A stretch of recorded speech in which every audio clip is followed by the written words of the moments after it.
Why? There we go. We are running a little bit late. We will be live in just a moment. Apparently, family needs to be chaos tonight, so thank you for your patience. We will be live in just a moment.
Alright, we are almost ready to go. Just getting the last character sheets in, and well, the ones I have, and we should be good to go.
Welcome, everyone.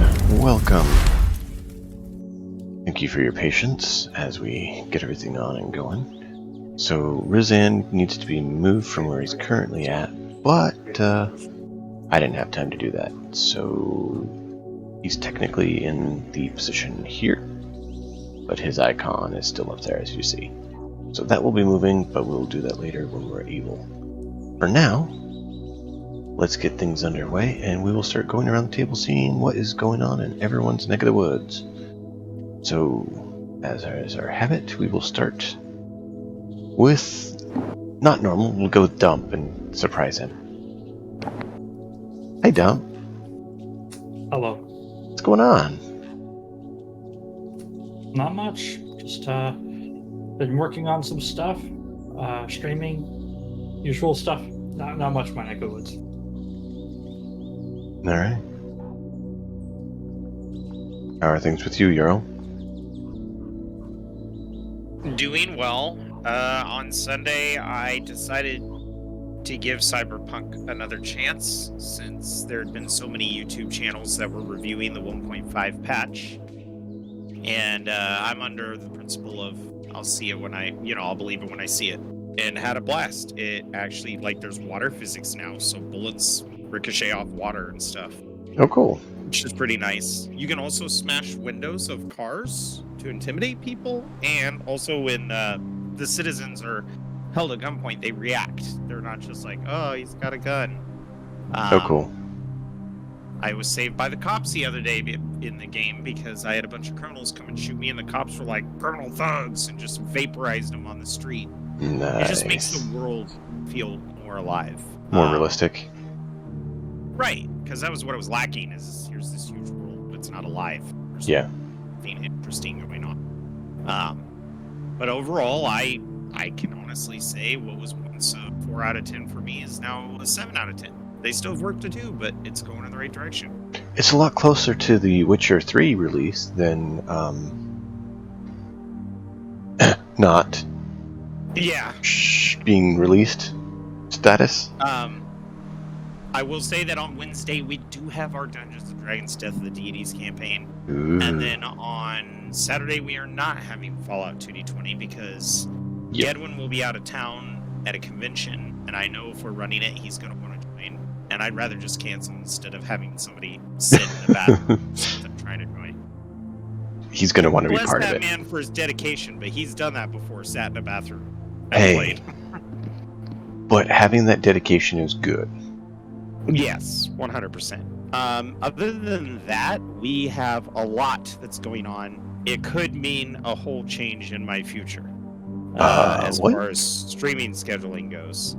I was invited to play in a 5M Red Dead Redemption 2 server with some pretty big people recommending me. But more importantly, right when I was about to join Wild RP, Beard of Oz was like, hey, you should go to PRC with me.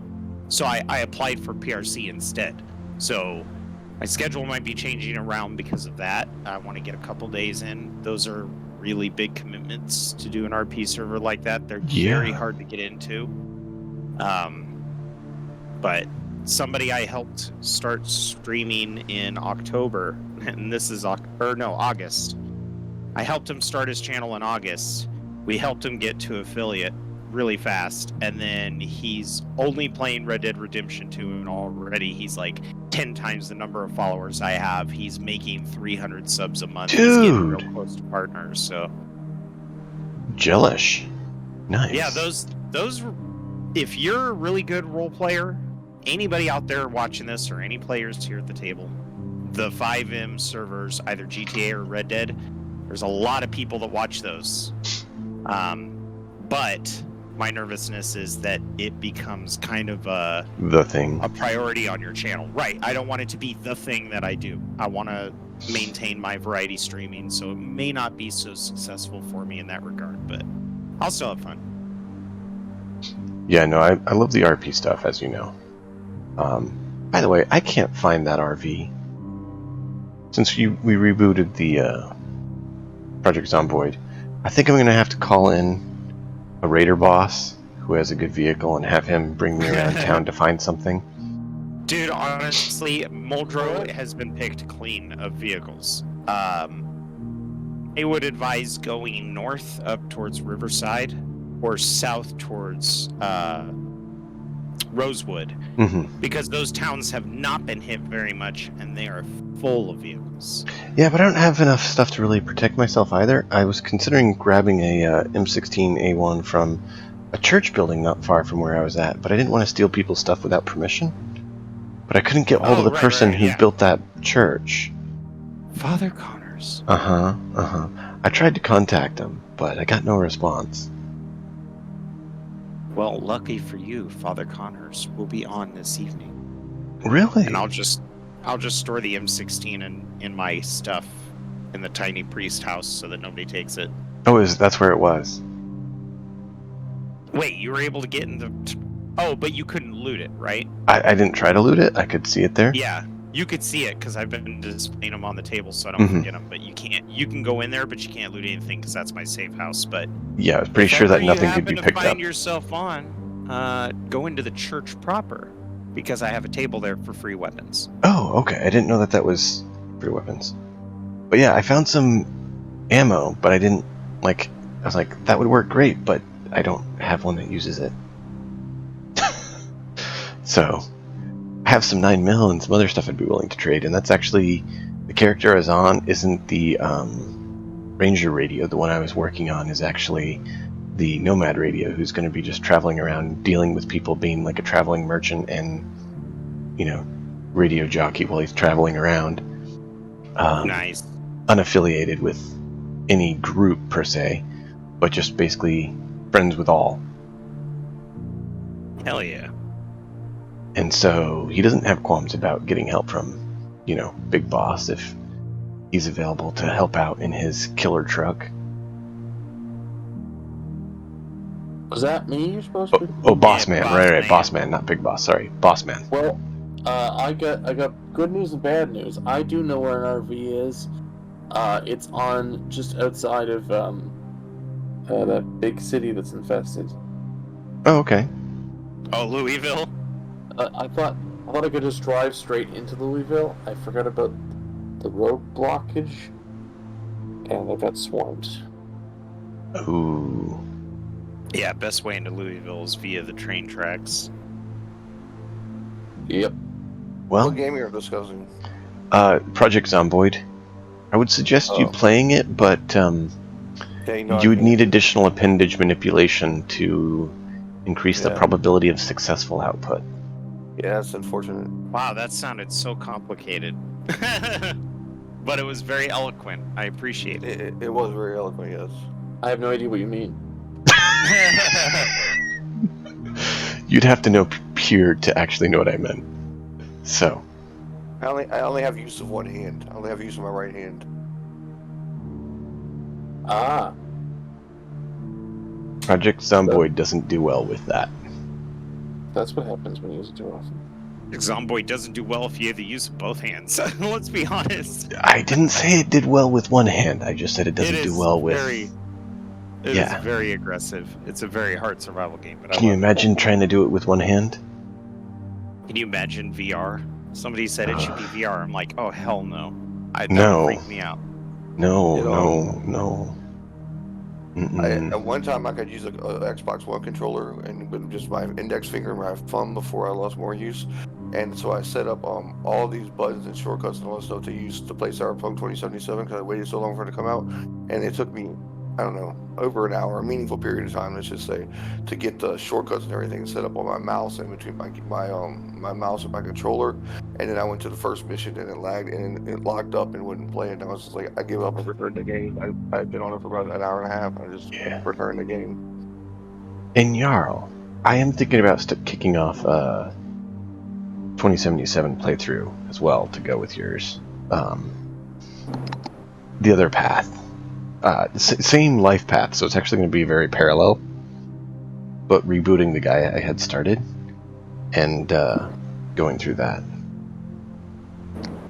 Yeah, it's definitely a good time to do it. Not to bore anybody with metrics, but I had record views, record follows, record subs, that night. So it's if you're thinking about getting into it, now's the time to do it. I've been thinking about rebooting that series as long as I've stopped it for, because the only reason I stopped it was quest lock, and I couldn't see the character working and not completing this quest. Like, that is what he would do, right? And yet I can't. I couldn't complete that one. It was locked out. So it's like, what do you do, right?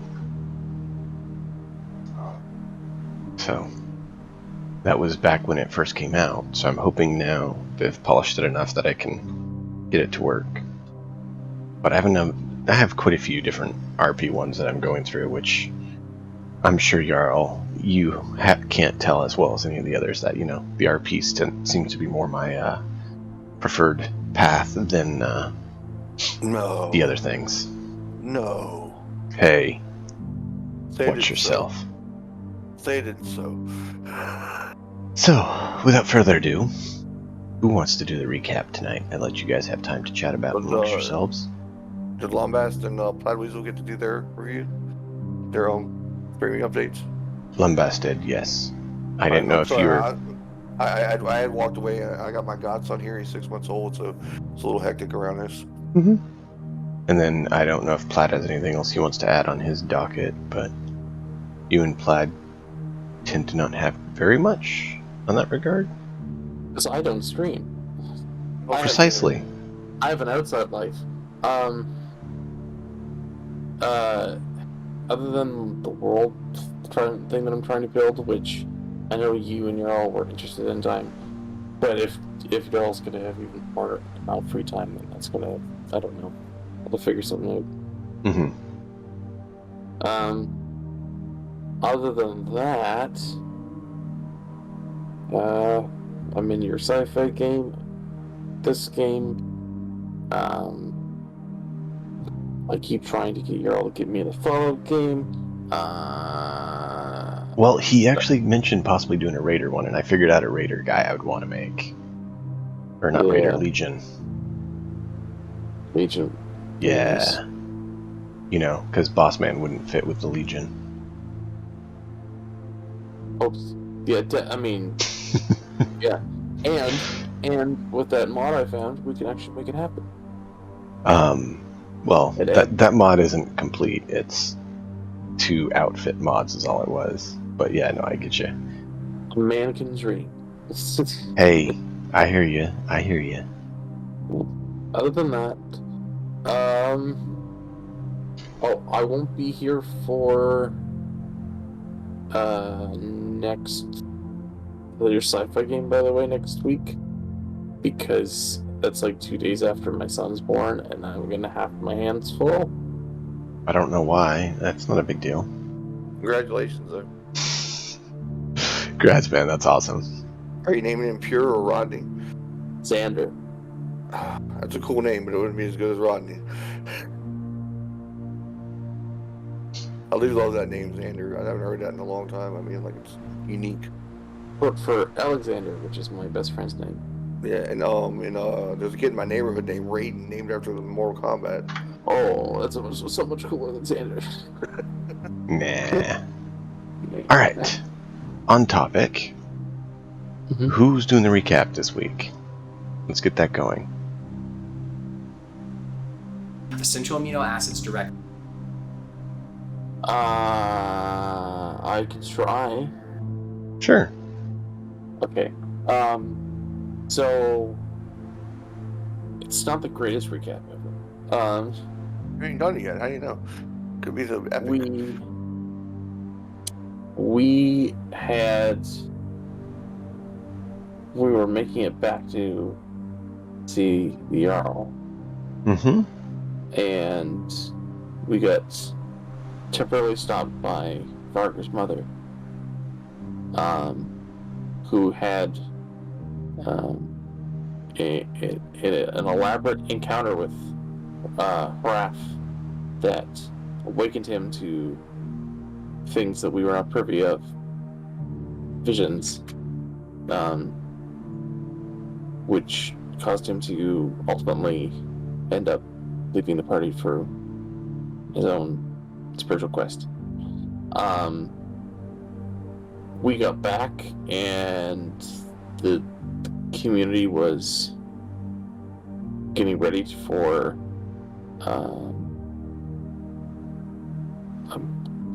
what I assume is shipping us off to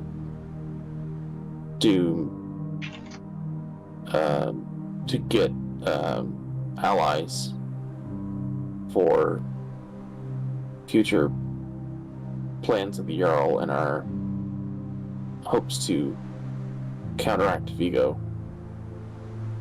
And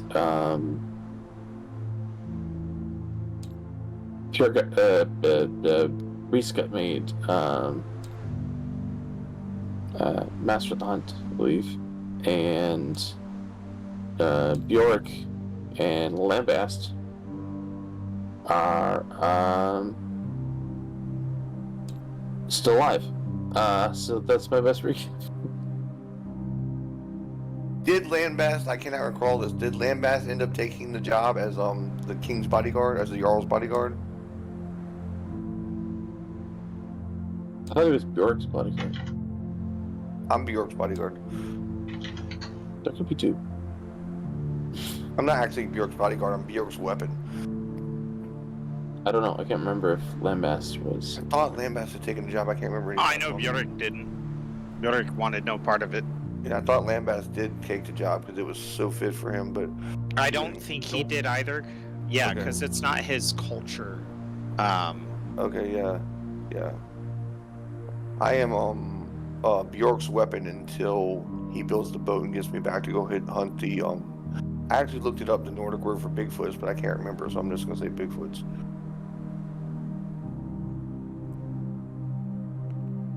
You're gonna go back and hunt the Yaguai. Yagwai, that's the name of them? Yeah, I want to go back and hunt the Yagwai. That's not what they're called. That's a little joke. Oh, okay, so you just made a fool out of me on stream, thank you. Not exactly. And now you know what every Jarl stream is. Jarl. Oh yeah, Jarl was also the Jarl. I gotta really. The Jarl asked Jarl. The Jarl asked Bjork to build his dad's boat. He said no. The Jarl said please, and Bjork said no. And now we're gonna go on Bjork's dad's boat on missions. That's as far as I remember.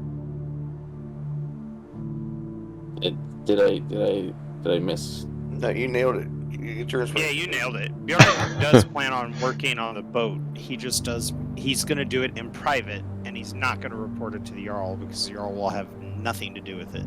And although the Jarl's like, oh, we have no intention of that, we just want you to have your boat. Nah, I don't buy it. Government's That's not what gonna he know about said. this thing. He's not going to I know. impede, It was summarized. but he does want to utilize your group for the survival and that betterment of is the what- island.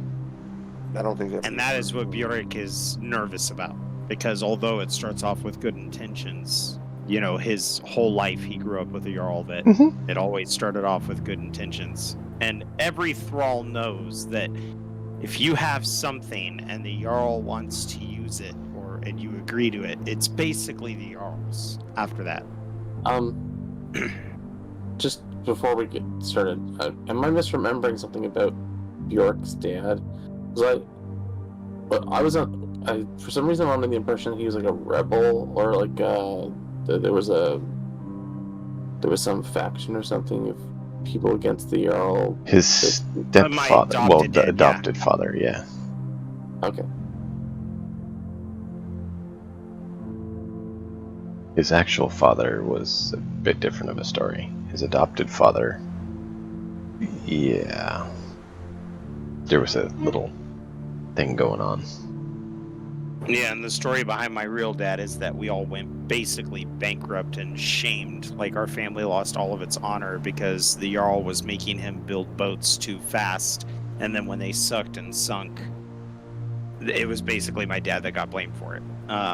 which is why Bjork. Now I did it. Why Bjork wants nothing to do with his boats having any kind of tie with the Jarl. If he wants a boat, sure, I'll build him one and I'll sell it to him. But he doesn't want to be the boatman for the town. Nobody would want to support a man who had the ingenious, specialized talent of inventing a boat that had a giant hole in the bottom. Now, keep in mind, the current Jarl doesn't really want to be, he more wanted to be the smith. Yeah, but if you keep in mind, Bjork never wants to stay here. His dreams have always been to get in a boat, sail away, and never come back. So, nice guys or not. Yeah, no, I'm not saying it is, I'm just saying the intention of this Jarl is probably a bit different than most Jarls. Oh yeah, I honestly like this Jarl a lot. I think he's got pure intentions and he has the heart of the community, you know, Yeah. on his forefront. He's not a greedy man. He's a very good, kind leader. All in all, like, he only wanted to be the smith. Like, he was happy being the smith. And a lot of smiths, at those times especially, their existence was based on dealing with everybody and helping everyone and, you know, providing tools to the community to do their jobs. And he was very much happy with doing that and enjoying that position. Up until he had no choice. So, just making sure we cut everyone else up on that point as well, with the whole recent swap in Jarls, just in case they cut the earlier versions and then like, well, wow, this Jarl's acting really different. It's because he is. Yeah. But yeah, without further ado, we come in. The winter is drawing near. And when winter strikes, the ability to do much of anything is shot. However, food supplies are not what they should be. So probably most of this session is going to be some downtime stuff, as well as some skill checks for you guys to, you know, do different tasks, like if you're doing your hunting, the acquisition of food, you know, how well do you do, stuff like that. Gotcha. And we'll go as far as we can up through that.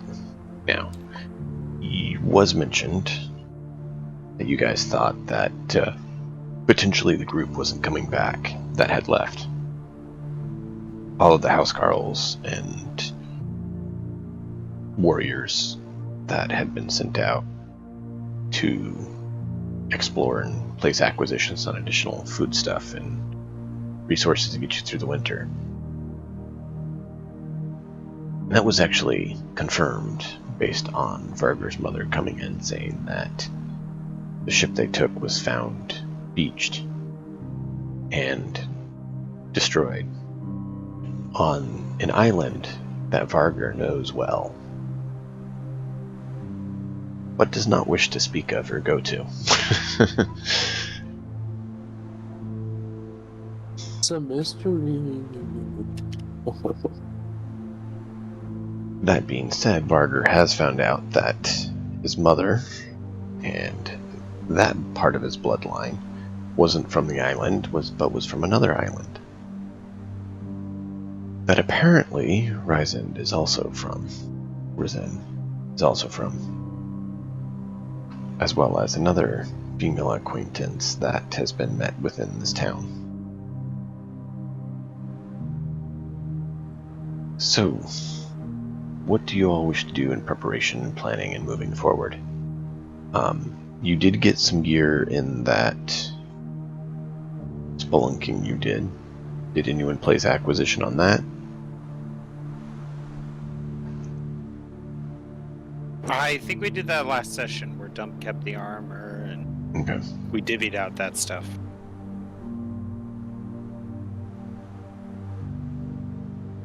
Alright. Couldn't remember if that had been done or not, so I wanted to just verify. Because it would be good for them to, you know, have the upgrades on their sheet if they have them. Need to ask Bjorn if he will go and talk to the Jarl about getting me another couple spears, because I only have 3 left according to my sheet. If you did that, then Bjork would just hand you silver. I'd give you like 20 silver coins so that you can go get it. Okay, I'd like to take care of that. Do we need to roleplay it out, or just let him just give me a D4 spears or whatever? You can purchase D4 spears. The Jarl isn't the only place to go get them. He's the primary blacksmith in the town, but there's a few other shops. Bjork's adopted father and mother would probably have a few as well, where you could just. I just didn't want to take too much purchase time them. up buying spears, you know. Yeah, that's why I said you can probably just purchase them from a number of places. So I'm just saying, like, there's a number of places you can go to get them. So yeah, you can go get them. Okay, so is it 3D4 plus 1, or is this a D4? Actually, what we would do is change it into a resource die. How many do you have right now? I have 3 currently on me. 3 on you? And I just rolled a 3 on the D4. Let's have you write a D6 spears on your sheet. D6 means that you roll a D6, and if you hit a 1, you have D4 left. And then if you roll a 1 on the D4, you ran out of spears. That way we can keep track a little less and still keep tracking away. It just makes it easier than making you walk around after the battle and find your 6 spears that you threw, and we just assume that's what you do with the resource dice. Okay, that's cool. Alright, that's enough of me. Who's next? Which you're familiar with the resource die since we used them in the other game as well. Yeah. Anything else? That's it for me right now. After everybody gets their turn, I want to talk about Master the Hunt, but I want to wait for everybody else to get their business taken care of. Okay. Bjork would visit the Jarl from time to time. Again, not announcing that he's working on the boats. Obviously, in his spare time at night, he's in the barn working on the boat. But I would visit him from time to time to insist that they are coming back, whether there are allies or enemies, because Bjork is still plagued by that vision he had of boats coming back to this town, led by the horned man in the black armor. Because that vision has still not come to fruition. When did you see that vision? Because I think you may have misinterpreted it. Oh, it was a long time ago. It was before I started rallying up people for the rebellion and stuff. If I misinterpreted it, then Bjork misinterpreted it. Yeah, no, he very well may have. I'm just saying I think that one may have been misinterpreted a little bit. Which is fine. Because, that never happens in any of the stories of Norse culture either, right? What? Where they misinterpret their dreams or visions or Oh, it statements they're happens given. all the time. Look at Ragnar Lothbrok. That guy was insane. So, yeah, that's my point. That misunderstanding it can happen. I'm sure amongst the deities of the Norse as well. Odin and them, none of them ever misunderstood anything either.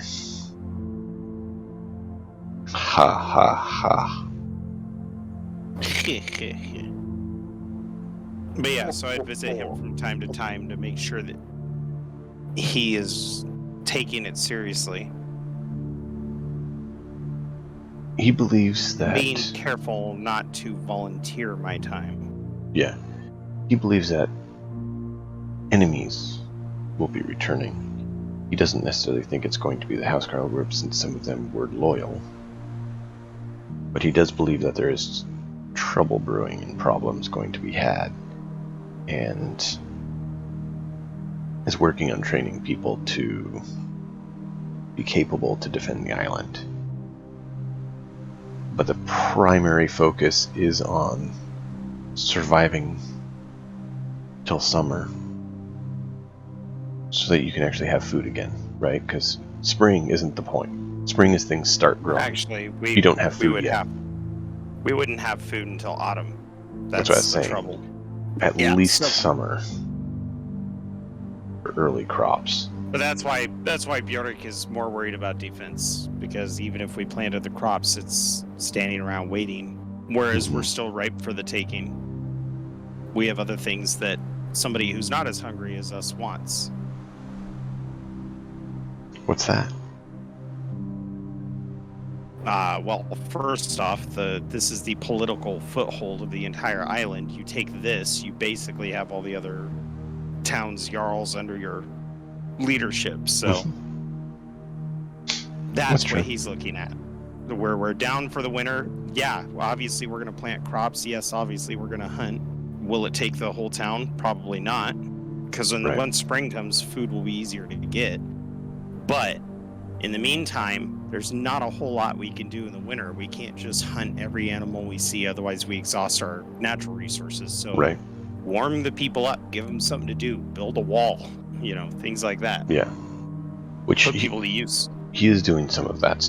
You do see that he's doing that, and like even just the laymen who are just, not going to be the warriors, he is making sure that they actually get some training during this season as well.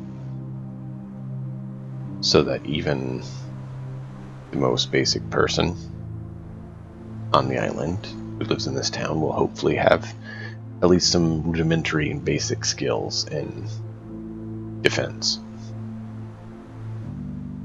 You don't necessarily think that every peasant you come across, has been trained how to use some basic weapon usage. But that's exactly what he's going for.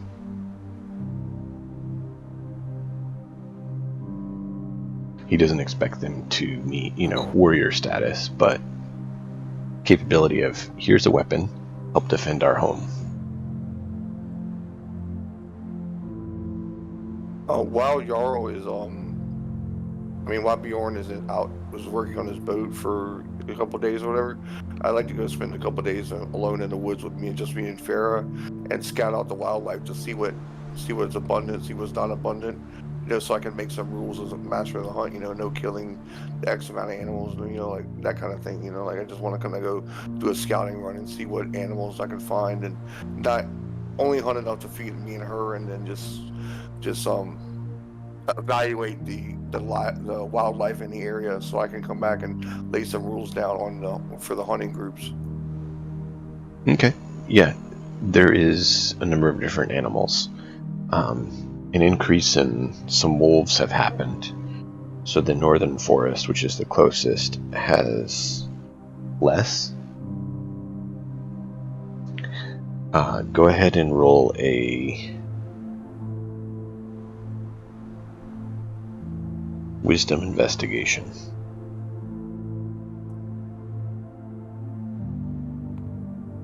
Determine how well your scouting goes. Because you're investigating, but it would be how much you see. 21. Not bad. You find there are certain areas where there is there's more small game in certain areas. There's at least the small game still in the northern part, because rabbits and squirrels are a little bit harder for the wolves to get than, say, deer or boar. However, in the other forests, there are some more deer and boar and stuff still.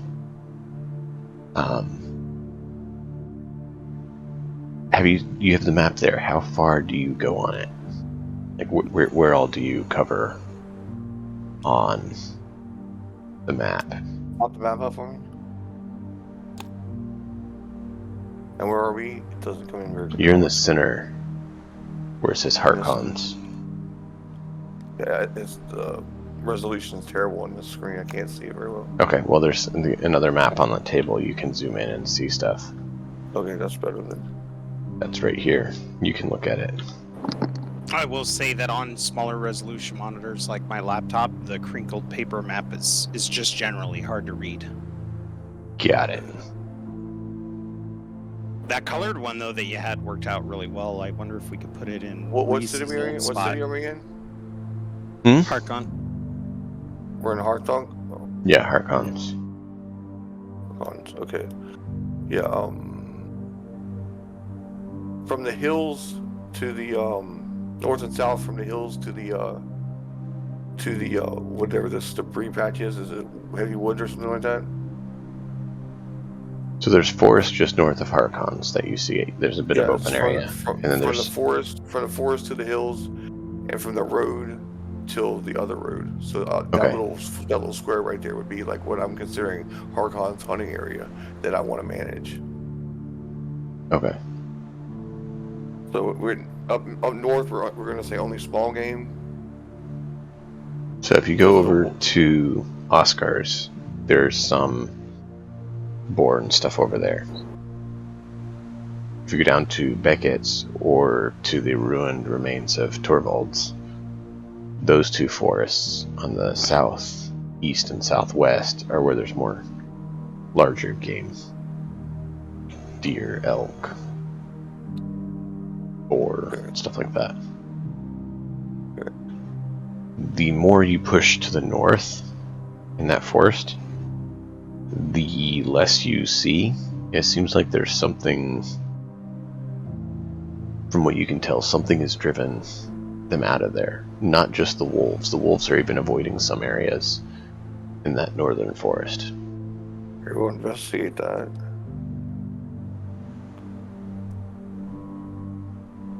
What's your path of investigating it? What do you want to? How do you want to investigate it? No, I want to try to talk to Bjorn and let him know that we need to organize a party to investigate what's going on up there, and I also want to organize a party to go hunt, just to go hunt wolves. You know, we can use the pelts, and the meat might be edible. I don't really know, but Wolf meat's definitely edible. yeah. So I want to organize a party to hunt wolves up north and ban hunting any large game up north.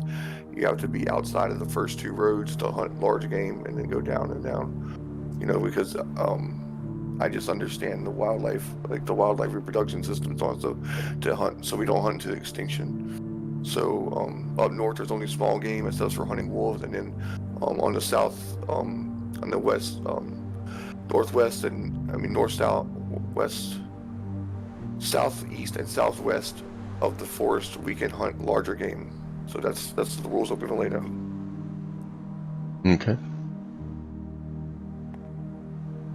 And I also need to try to organize a party to go hunt wolves, and also investigate whatever else is going beside the wolves. Okay. I'm trying to take notes as I can as I go. So, all right. So that's definitely my turn now. Keep in mind, you also have, we can give you a notebook like the others have, which I actually think there might be one in your chest, and note card if you want for notes. Yeah, it's the typing issues that I have to, like, it takes me a long time to type them. Yeah. So I just take hand notes, and I can put in a notebook, a note card later. That's fine. That's fine. All right. So that is what Rizen's doing. Barger, Lambast, Bjork. Anything else for you guys? I'll just be kind of like helping with miscellaneous stuff around town, as well as anything I'm assigned to do. Okay. You could definitely help out. What tool proficiencies do you have? In a second. Mm-hmm.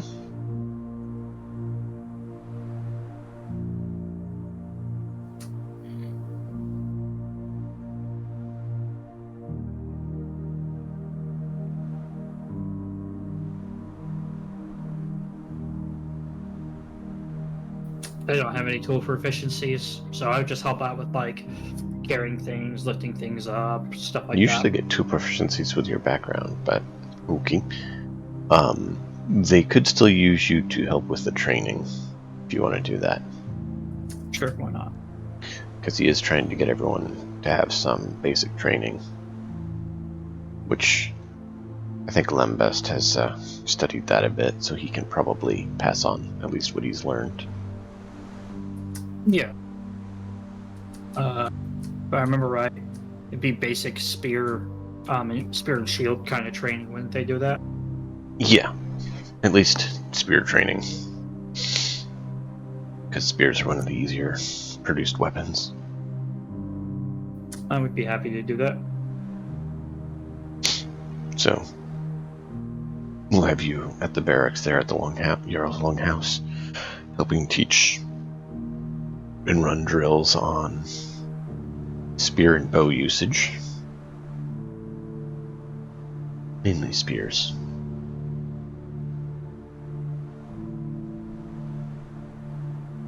Alright. Bjork, Barker, anything for either of you? I've already told you what I'm doing. I'm working on my boat and visiting the Jarl for defense. I don't know if there's any additives yet, so that's why I was checking. Anything else for you, Barker? Is there Okay. in this area? Is there not a temple, but at least some kind of altar to Frigg? There's a small set of shrines to all of them in town. Then there is the temple to all the gods up on the mountain, which is primarily to Odin, but there is basically a shrine within that that's bigger, that actually has the full statue and everything to Frigga, which you remember seeing that when you went up there and you played the prank on Bjork.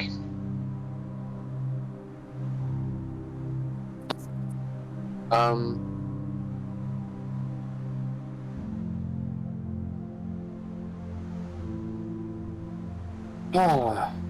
trying to think what I would want to do.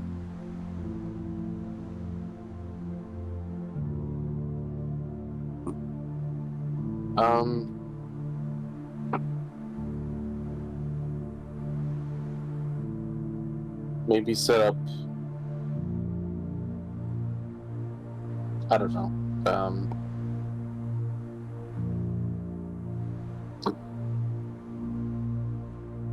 Maybe set up a house. I'm trying to think what I would do in the meantime. Would Varger want to set up shop here, or would he just look for a place to stay? What is Varger's goals and motivations? Now that his mother has been here and kind of gotten after him,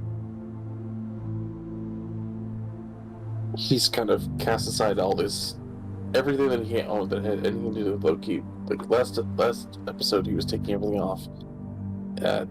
This is him. He doesn't even have any of it anymore. He's just totally adorned as someone who follows Frigg. And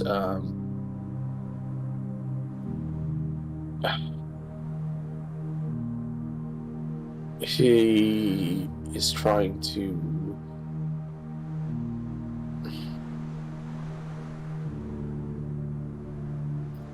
maybe try and spread more, have more of a word the right way, have a have a bigger presence in the island as a way to make up for his continuous casting off of her through the last little while. Roll a religion check.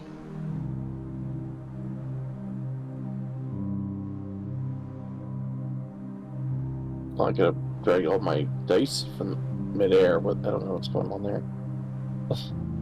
They're just trying to make it more fun.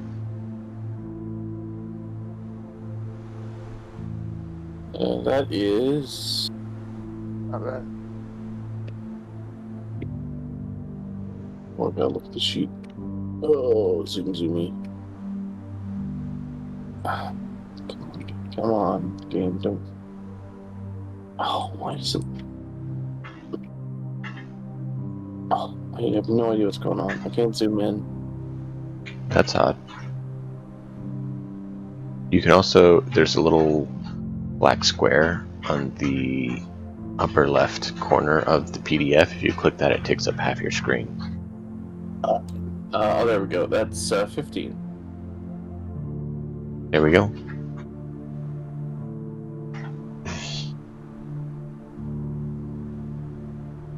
This dog is so loud.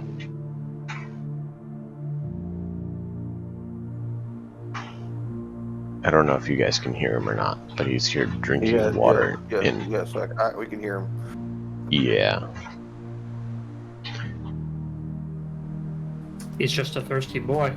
Drink. Drink with your mouth closed. Man. Sorry about that.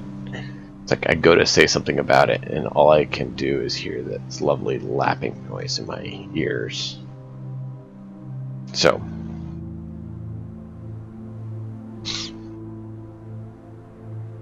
Plaid, do you know the domains of Greg?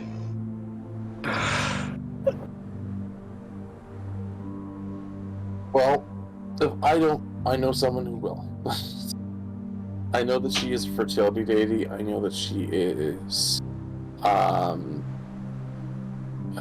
marriage, motherhood, clairvoyance, intelligence, prophecy,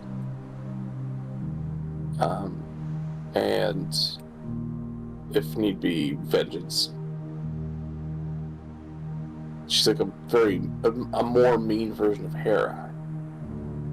Kind of. She is for love, marriage, fertility, family, civilization, and prophecy.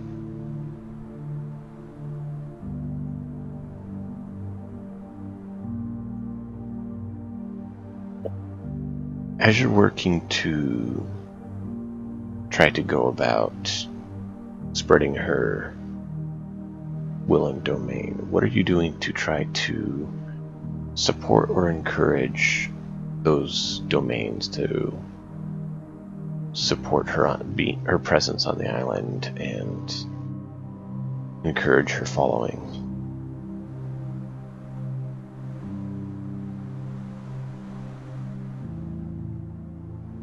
She would probably be taking the same kind of note from what his mother would have done, kind of trying to mimic her,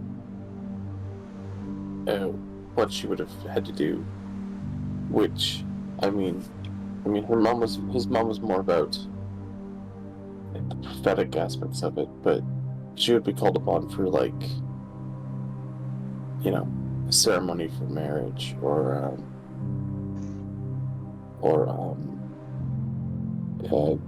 there would be people under her to do that, or to bless children, or to have a safe place for cast out people. And so, I guess while he's trying to set this place up, he's kind of going around to homes and just offering blessings from Frigg to whatever, if they wish for more children, if they wish to have children, if they wish to have a successful marriage or something like that. Just act. He has no direct connection like a cleric or perhaps kind of direct connection thing, but he has this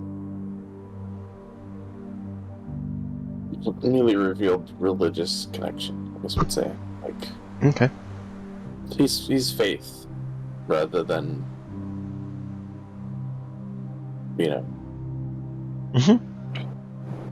divine power. Yeah, no, I understand that. I wanted to get from his perspective kind of like what he would do. because that helps kind of say what happens and stuff. So you're going about your business, and you keep noticing every so often a cat or two in the town follows you around.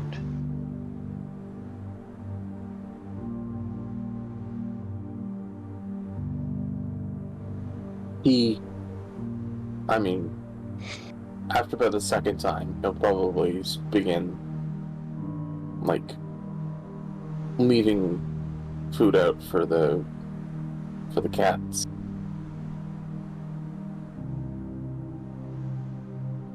Like, food and water. Okay.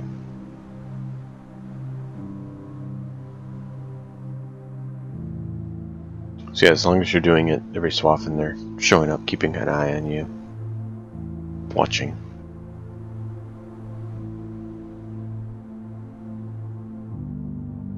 I start naming them after. That one is Bjork, that one is Lambast, and that one is...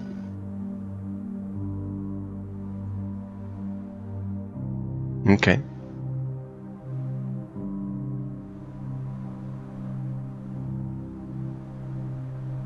Alright. Do you know what Frig's symbol is? Oh, gosh. Quick, Euro, what's Frig's symbol?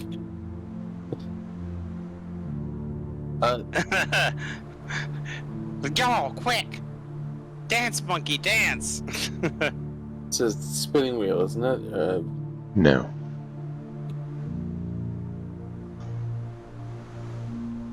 Does Jarl know?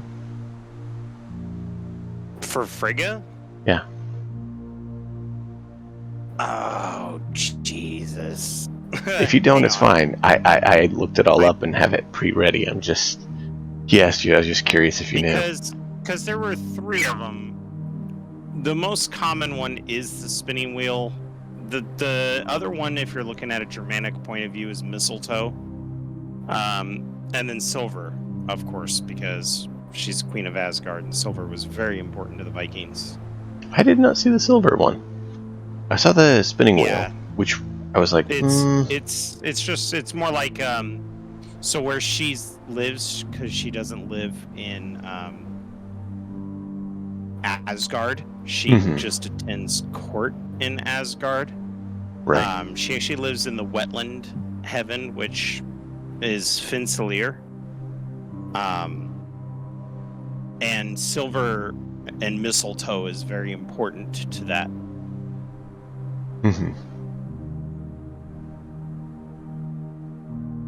The one I found said that she should have a cat. Well, those aren't really their symbols as much as those are the animals that they portray. That's true. Yeah, like Odin's symbol isn't the raven, even though a lot of people think it is. That's just the animal he prefers to portray. But yeah, if we're talking animals, hers is the cat. A lot of gods tend to side with boars and horses, but hers is the feline. Yeah. Mostly because they're beloved for their cunning intellect.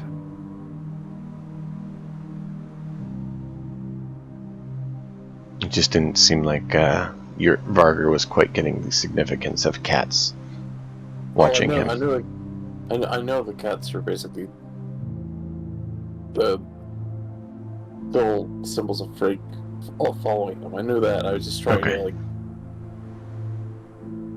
be like, oh yeah, okay, we're gonna feed them because I know they're, you know, as symbols of my deity. I'm not gonna. Hey, cats! Woohoo! Yeah, no, I get that. So, I have to look at Pull that. out a laser pen. So I hadn't seen that for her. The other ones you mentioned, but I did see the cat. That's actually where traditionally the color for Christmas was silver. That's where that came from, was for Frigga. Which makes sense. I could see silver being. And then green and red were for Odin.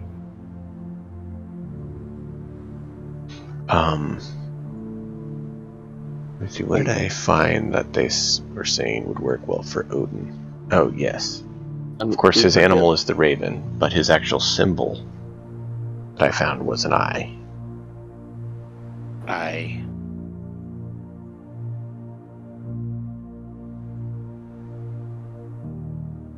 And then we have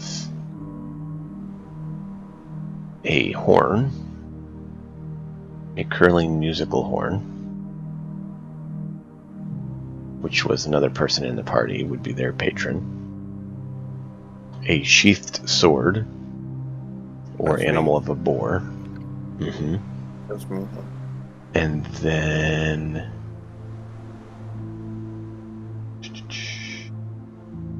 it didn't have the other symbol.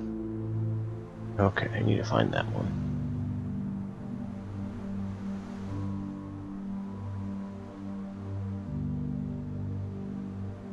But yeah, that's just what I was able to find. I am open to Jarl correcting me to what the historical evaluation was, but that's what I was able to find.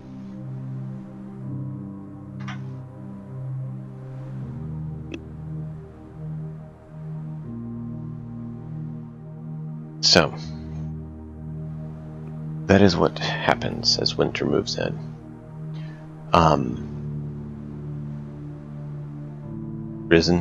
Riz, you mentioned wanting to speak with Bjork about your findings, so go ahead and do that. Yeah, and Bjorn could be in his barn. So I would know where that is, right?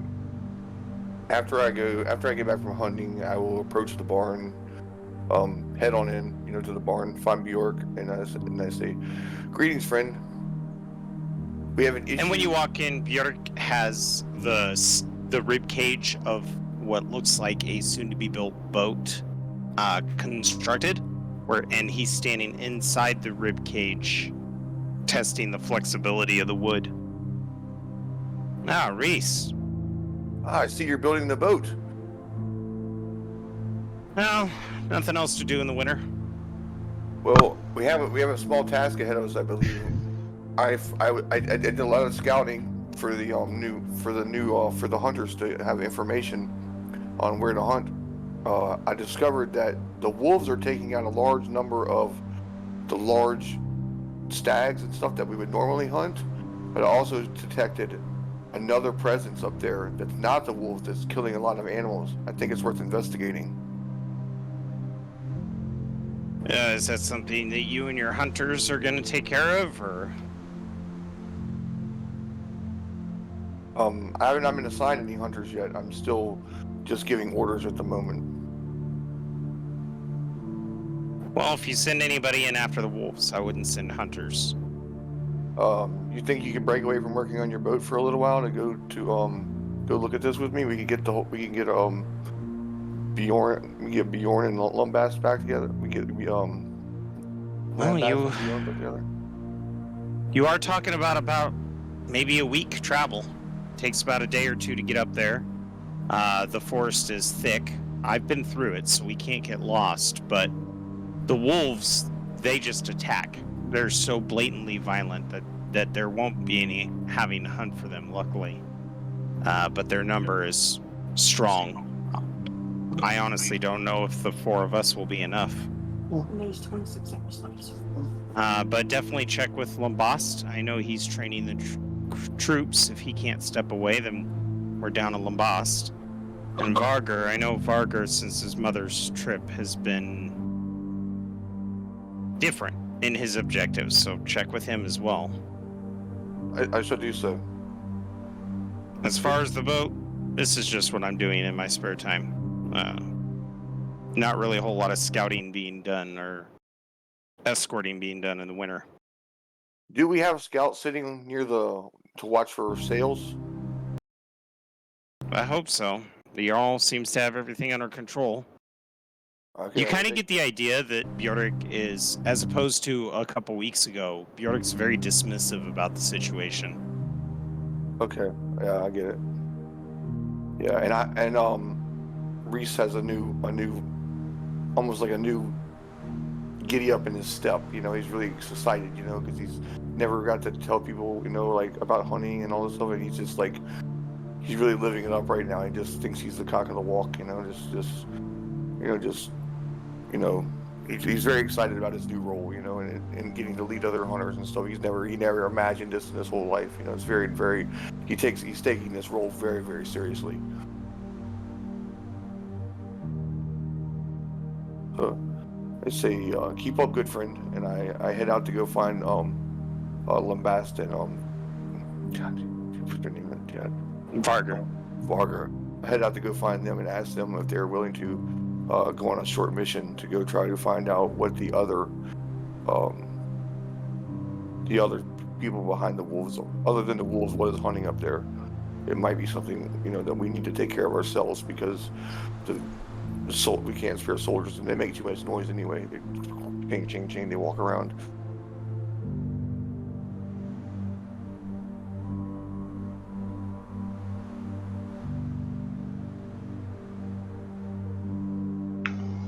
You'd find Lambest in the barracks, training. I'll wait for a break in the action. I'll watch the training. What do I think about the training? How do I think the citizens are doing? Am I impressed by them, or am I disappointed in them? What do I think about them? Lambest, let's have you roll a d20 for that, and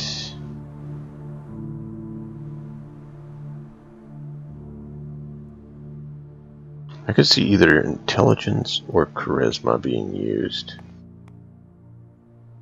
And probably persuasion is the closest they have to leadership and teaching. That he could potentially use intimidation too if he's doing it like a drill sergeant. That's true.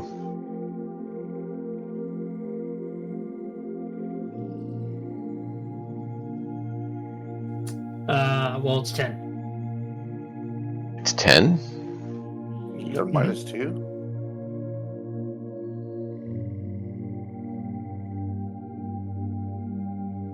You have a negative on that?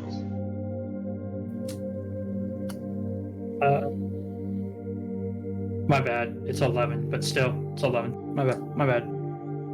Okay, yeah, intelligence No. or charisma, either one. And then basically persuasion or intimidation based on how you're trying to communicate to them. Yeah, it's still 11. Okay. So it's going decent. They're showing that they're not educated in the ways of war, but Lambast is getting the points across to them in a basic format. So they're going to be more equipped than they would otherwise be, but they're not like shaping up to be like warriors by any means. Best, well met. Hello. How's the progress with your troops coming? They're okay, but they're not my troops. I'm just making sure they know how to hold a spear and actually hold the line. I understand, but they're under you right now, so I call them yours. Okay, what can I help you with? There is I went and did some scouting up north, and there's not much large game left up there. After I exhausted my efforts of scouting, I realized there's not enough wolves up there to take care of as much large game as there should be. I detect another presence. I think we should investigate. I think we should get the four of us back together and go on a party and try to figure out what's going on up there, because I fear that there could be something afoul. What do you mean by a foul? Is it like what we found inside that grave or whatever catacomb? Something unnatural.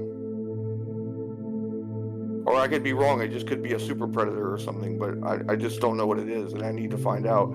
And I could do it by myself, but I probably couldn't kill it if it's killing all these large game. Well, I mean, If you cannot make it right now, we should wait You know, we shall wait. We have plenty of other places to hunt. I would just keep people out of there for the moment. Have you seen it? No, I have no idea what it is. I can't even find tracks. Okay, how do you know it's up there? Let's just call it intuition, or let's just call it like my extra senses. Are you possibly buying into your own fears? Okay, I can see you're not in, that you don't have time to help. I'll just go my separate ways. Okay, I guess, but if you think it's a issue, why do you so quickly dismiss it? Because you seem to be hesitant to go, and I don't understand why you're hesitant to go. You're asking me about my own fears. I've lived in the woods as far as I can remember. It seems like I would know what I'm talking about, and you seem to question me. So I assume that it's because you don't want to go. Well, think about this. You're a seasoned tracker, of course. You can't find tracks of it. You haven't seen it. Have you found any kills from it or smelled it?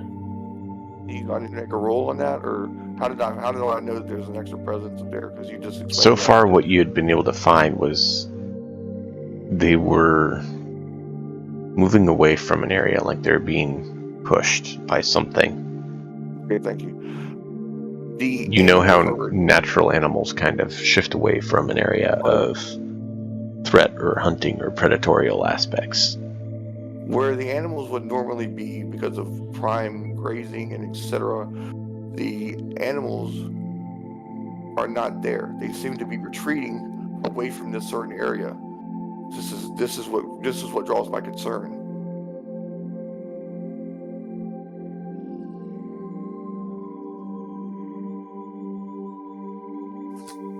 All right. Well, if you can spot it or find tracks of it, I'm more than happy to help you. But right now, it seems like a possibility that doesn't exist. Thank you very much, brother. Good day to you. Have a good day, man. I mean that with all sincerity to you. I don't know if my voice is inflecting. I mean it all in sincerity because I think of all of you as like pack members or whatever. You know, like we're all in the same pack because it's a little bit confusing to reach his brain about groups and stuff like that. But he thinks of all of us as pack members, so he tries to treat all of us with great respect. You know. I will go find Bass next. You mean Varger? Farger. Oh man, he won't put his name by the thing. I can't. I gotta write it down. I'm forgetting. I'm terrible with names. Varger takes you a bit to find. He's traveling throughout the town. But you're able to find him. He seems more at peace and happier, like more like things are okay than you'd seen before. Hello, Varger. I was wondering if you have time to. Well, let me explain it. Let me start at the end first, and then it makes the beginning will make it sound easier. There should be large game in these great fields that are above us in the forest. There should be a certain amount of animals. I know enough about this to understand where the animals should be.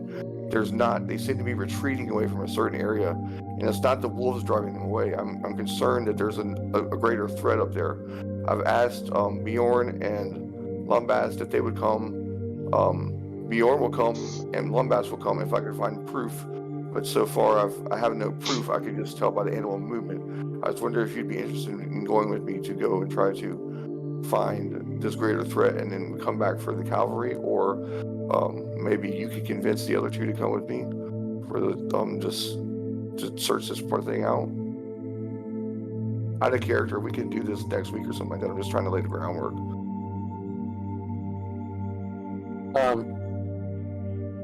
So Fargo will look at Reese and be like, wolves. It's not wolves. Chasing these animals away. It's not wolves. I've seen all the wolves. I avoided them, but it's not the wolves. It's something else. They're just driving them away. The wolves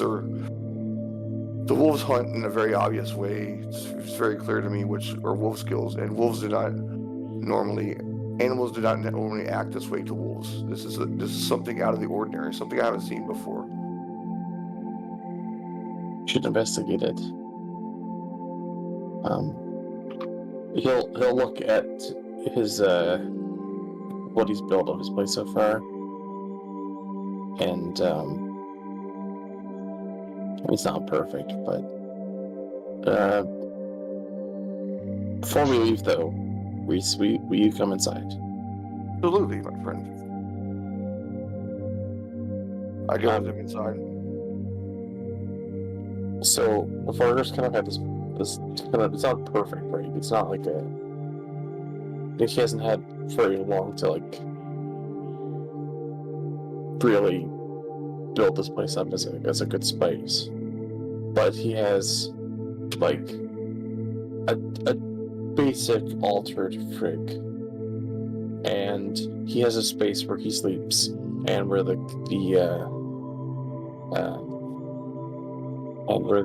cats are kind of in and out through the day.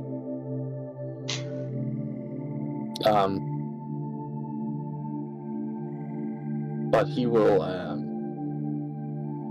He has. And it's not water. It's probably just some form of. I would say mead or. I forget what the alcoholic drink was we had. Mead was very common for them, for Norse. Yeah, mead or imported ale, although ale was very hard for them to make on their own. He'd probably have mead, because it's easier to get than. Yeah, easier to get, and if it's for like spiritual reasons, like you're trying to connect with your god, mead was called the nectar of the gods because it was made out of honey. So if it's something spiritual or like you're trying to get in touch with nature, then it would definitely be mead. So he'll lead Reese in towards the altar, and he'll kneel down and begin to pour a little bit of meat into a cup or a bowl, and kind of not looking at Reese but talking to Reese. He'll be like,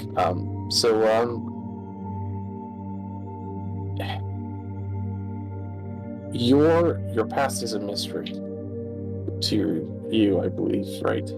Very true. Yes, very true. But it is true that you have, at least, like most people, have had a mother. I'm sure I did. And I know that before we go to investigate anything, we should have a moment to take time to acknowledge the Great Mother, and to thank her for allowing us to be a product of her existence. Now, and he'll look at Reese and offering the bowl of mead, and he'll be like, mead is made with honey, and like a bee, they serve and come from a mother. They make honey to feed and prosper as the children of a great mother. And a bee may never see the queen, but we must still respect the honey that we make, as it is food of the gods. So, will you drink with me? Yes, I will. I'd say, how do you say Freyr for her husband? Are you saying the god that you said you serve? Yeah, The guy with the sword and the boar? Yeah. Freyr. Freyr. I say like a silent prayer to Freyr, and I say, absolutely, I would drink with you, brother. But I don't want Freyr to get, like, upset my god, to drink from another god. Well, But it should be here's okay. the interesting thing. The domain of Freyr, agriculture, prosperity, life, fertility. So they both share fertility on their list. In fact, Freya, the sister of Freyr, is also fertility.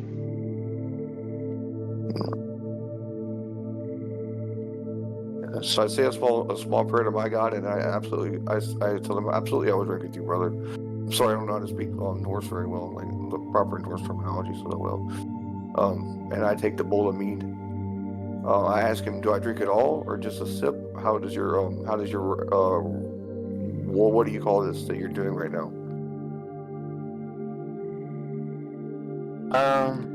This is sharing of the sharing of this gift that we. I take the bowl from him and I take 2 big gulps and I hand it back to him. I don't want to be. If it was any other thing, I would drink it all, but I don't want to be disrespectful to the gods.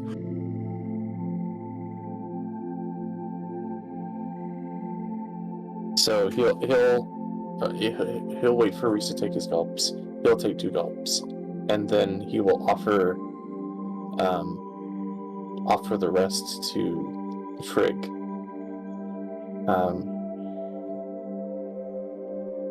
He'll at the altar he will say to Frigg, we wish that you will guide our future and give us long life and great fertility by not having us die before whatever we're about to complete, allowing us to live to the end so that we have children eventually. That'd be wonderful. I know you can't actually drink this, so this will be kind of weird, but I will set it in front of you. And here you go, ma'am. And just and offer the bowl to her. Okay.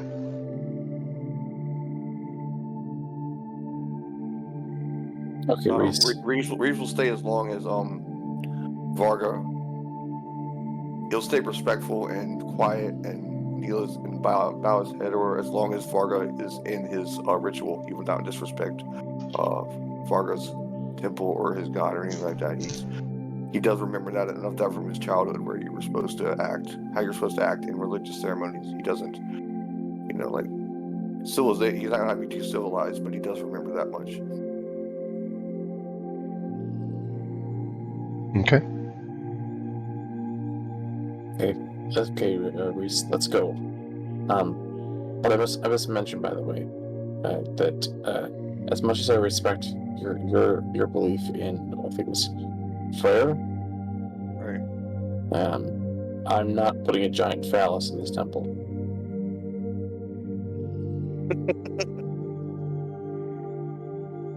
You did say phallus, right? Yes. Okay, yeah, we're not gonna do that. No. Yeah. No, I mean, I was thinking maybe a boar statue or something, and we could share it. Yeah. Maybe a boar, not a phallus. All right, let's go figure this thing out. I mean, you could say they have a boar there now. We could count one of you 2. Sure. Let's say someone set up a little boar thing. Okay. I love the image of Arger going, no phallic imagery. And Reese is like, okay. And then I couldn't wait. all of a sudden, Vargar turns around and starts pushing statues of the vagina, because that was Freya's common statuette too. Mm-hmm. He just says that, and then the camera has them move out of shot, and then all over the walls. Yeah. Nothing but native haircuts for vaginas. But yeah, fertility statues were very close to Roman fertility statues. little things carved out of bone and stuff. So, it sounds like you have recruited Varger to your tasks. And it sounds like your friend Bjork will join you. Stop Actually, by. I'd like to have a scene before they come to us. Great, Yeah. that's great. So Bjork is sitting there shaving some wood. He wants the wood to have ridges inside the carvings and the corners of the wood shaved off on the more square pieces, because this provides flexibility. And after a while, he looks over his shoulder towards the door, and he's thinking about what Reese had said. And he's remembering about how when Mute, Varger, and Bjork were up in that same forest, we actually vowed that we would come back and fix the wolf problem, and even put a sign out made of wolf skin to warn people to stay away. So whether there's this other thing hunting elk or not, it's something that Bjork has always wanted to accomplish. Because if we need help from 2 of the towns, they can't even get here safely because of the increased wolf threat. So, if we could remove the wolves, they could get here quicker instead of going all the way around the forest following the road, which is why we took the forest, was because it was quicker. So he sighs and sets down his wood shaving tool. Thinks about it for another moment, stands up, ears back popping a bit because of the twisted angle he's been at, positioned above the rafters. He drinks some water out of a barrel and then washes his face with the same water, slicks his hair back, grabs a wool cloak, or probably a fur cloak, not wool, but a fur cloak, and makes his way towards the barracks.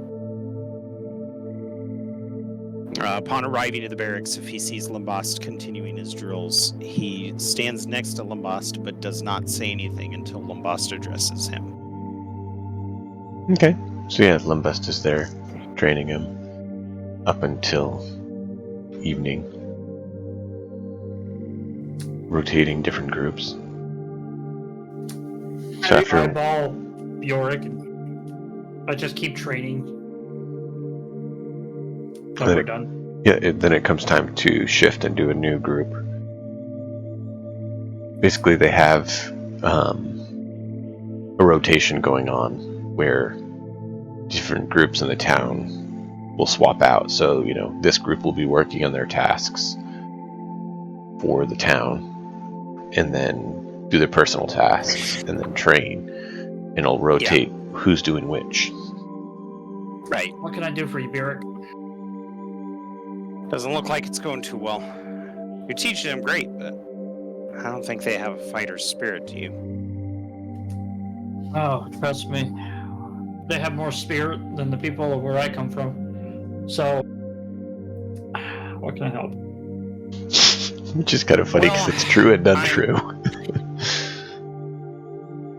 Well, I'm playing around with the idea of the fact that we might need reinforcements from the other towns should we get attacked. And unfortunately, Varga, myself, and Mute, we spent time in the forest with the wolves, and they were a problem. In order to get assistance from the northern towns, they're going to have to take the road, which could add several days to their journey in the middle of winter. But if we can make the forest safe, a large number of reinforcements could cut down on that travel time and also have the resources of the forest to feed upon. However, with the wolves there, they cannot. I watch as, the first group packs up, the second group is filtering in so that Lambast maybe gets his last training out for the day. Mysterious creature or not chasing the prey, we should at least go up and deal with the wolves. Shouldn't we just send some of our hunters up there to kill them all and take their pelts and meat for the winter? I thought the same thing until I faced him. And I kind of grab his arm, not in an aggressive way, but in a serious way. Like, I'm conveying fear, but in my culture, that is not, courage. That's not seen very well. And my head tilts down as I think about what to say, and then I lock eyes with Lambast. You don't understand. These aren't There's so many wolves that are organized. They're not normal wolves. They spring traps. They have an intelligence about them that is unreal. And I've spent time tracking them up there, and I can find them easily. If we send hunters, they'll die. If we send warriors, they'll succeed. Because, in a way, it is a war. Trouble is, I motioned to all the peasants in front of them. There's your warriors. Lamb kind of looks at Bjorsk and then looks back at the so-called warriors, then looks back at Bjorsk and goes, "Ooh, I have an idea." Now, Lembas, just point one quick thing out. Your culture does respect and honor actual warriors. And these would not cut it. I was talking about the commoners, yeah, not necessarily actual fighters. Right. Yeah. But the commoners I'm training have more fight than the ones back home. Yeah. Right. Which I thought that was poetic. Bjork arches an eyebrow. Yes. He's all like, "I'd have to speak to the Jarl first, but I have a way to maybe show." And he looks back at the people learning what true combat is. Are you thinking about a wolf hunt? I'm thinking of a calculated training hunt. And he looks back at them and whispers to Bjork, "We would be there to back them up if they started to fail. But 7 of them on one wolf, it doesn't stand a chance." That's true. I like this idea. I can lead them straight to the wolves. I've got their pathing memorized. And with Reese coming with us, he's an incredible hunter. But Lambast, my concern is actually Vargar. Have you noticed a change in him in the last couple weeks? I haven't really spoke to him, but Yurik, you see them as I trained them, have you not? Yes. And to be I wish honest, to train them in the art of surprise. We would be the bait, and they would be the trap. I like that. Like an auxiliary shield wall. Or maybe they just come out of the bushes and spear the wolves. Either way, the way they are now, if we got into real combat with intelligent human beings, they wouldn't stand a chance. We need to teach them how to be sly. Getting their teeth cut on intelligent wolves. Wolves that rely on other senses that we don't naturally rely on. They might actually become, I kind of turn towards the group, wild predators themselves. Well, let's see what the Jarl says. Let's get the others. I think if we explain the plan to them, it might put Reese at peace, and if we can get all 4 of us on the same page, it'll make convincing the Jarl easier. Do you have a sub who can teach for you while you step away? No. Well, maybe, but I want them to do something first. And he turns around, and how many of them are Diamond X? You'd be having class between 10 and 20. Yeah. They don't want to give you too many. And he points at 2 of the people who are actually getting proficient at them. One being a female, one being a male. He's all like, "You 2, you're now team leaders. Split up to even teams. I want you you guys to use training spears, and I want you guys to go against each other. Use the shield wall technique. When one falls, another steps in front. Got it?" They nod, and they start. All right. Let me know who wins when I get back. Let's go. Can I just say out of character, I love how Lambast is bringing like European Greek like shield strategies to a group that never had experience with that. That's actually really dope. Mm-hmm. Like some serious 300 vibes. Yeah. Because the Vikings, that's the one reason why they failed when they went against the French, is they literally formed one solid wall like a phalanx and were taken out by flaming weapons. That's dope. Good job, Lambast. I like that. You're altering history. Oh, wait. Bjorn kind of leads Lavost out, and I don't know if I would have seen much of Varger because I've been kind of either at the Jarl's or at the barn, so it's entirely up to Varger if we ran into each other the last couple weeks. Oh, you've seen him. You may not have ran into each other, but you've seen him. Because you've seen him keep walking through the town. Right, but I don't know where he lives is the point. Right, so right. It's up to Varger if we've run into each other and he's told me.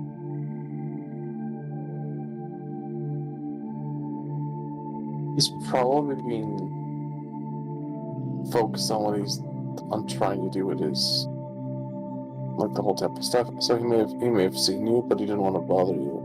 Oh wait, I'm such an idiot. I haven't. Okay, so that's perfect. I'm just gonna track him. I can track him without even having to really roll, and just find out where he is. Yeah, you saw him earlier that day, walking through town. Right, but I'm going to use my tracking skills to track where his feet are centered at. Like if he has a place where he stays, that's where he'll go and leave from. So that's what I'm going to try to find. I was saying you saw him earlier, so you knew kind of like where to pick up the trail. Ah, good point. Because, fresh helps. And you notice cat prints. What are cats doing with him?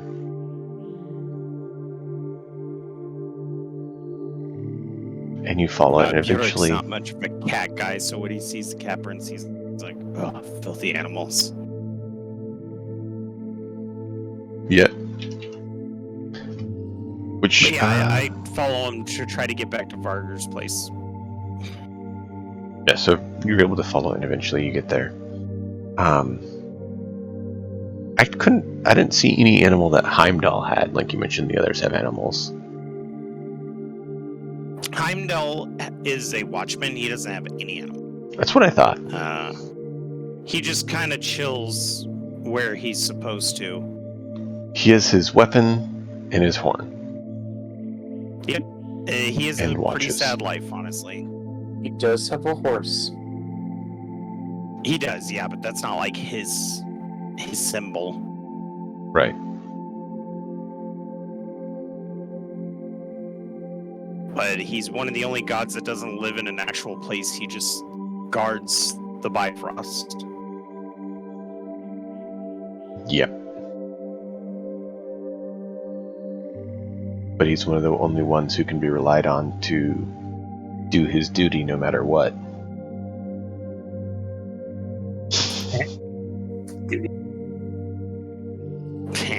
Duty. Alright. Once type. Lambast and Bjork get to Varger's place, I imagine Varger and Reese are probably stepping out at this point. Yeah. Oh, Reese, Varger, good. Reese, we've come to address the issue in the forest. Excellent. Well, I don't know if excellent. We- even know it. That's very good. I love it. Excellent, my dude. Yeah, I was like, better fix that one. Oh Mhm. man, that's rad. No, Lamb kind of you- speaks up, goes, "We're here to address the wolf problem." yes, we think that we're going to go after the wolves in the forest. That will at least make things safer. And Reese, if we end up finding that creature while we're up there hunting the wolves, then we can deal with that. It gives you time and manpower should we find any evidence to this creature. But every wolf in that forest must die. Reese just Varger. got a hunt is a hunt. A Varger. hunt is a hunt. These are the wolves that attacked you, myself, and Mute in the forest, where we started to get the idea that they were smarter than normal wolves. Like, they strategized, they baited us. And Lambast has a brilliant idea. Lambast, I'll let you go ahead and explain it. So I've been training some of the townsfolk, and I think that it would be a great way to have them actually feel what real combat is like. Obviously, we bring enough that the numbers would be overwhelming, and we would still be there in case anything were to start go awry. So I don't think we would lose anyone.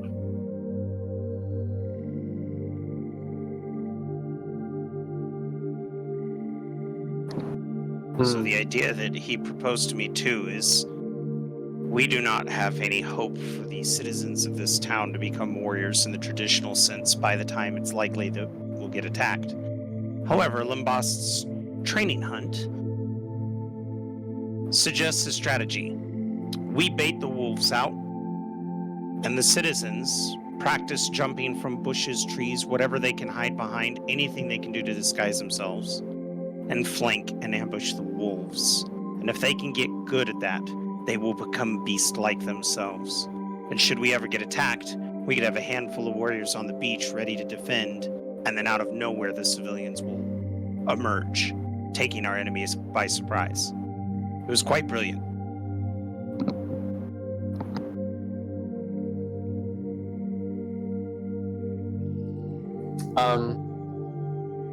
Okay. This is a dime question, I guess. Mm-hmm. So of the people that Lambast is probably training, what I know as the representative for Frigg, if any of the female warriors, I guess would say, if any of them are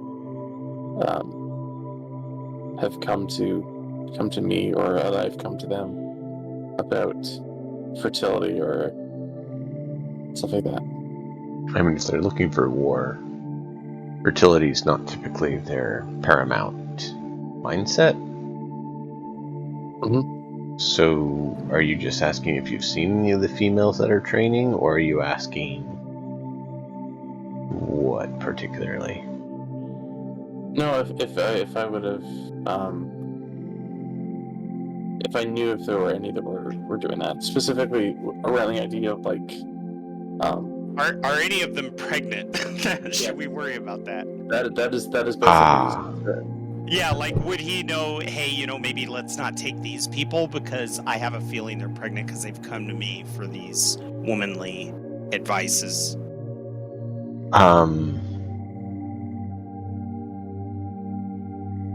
Given that you're not a priest of Frigg, the level that you're asking probably wouldn't be there. However,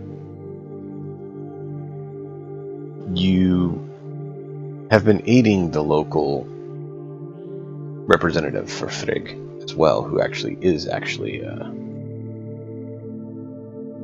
priestess, as it were, Godi, or no, what's the term for them?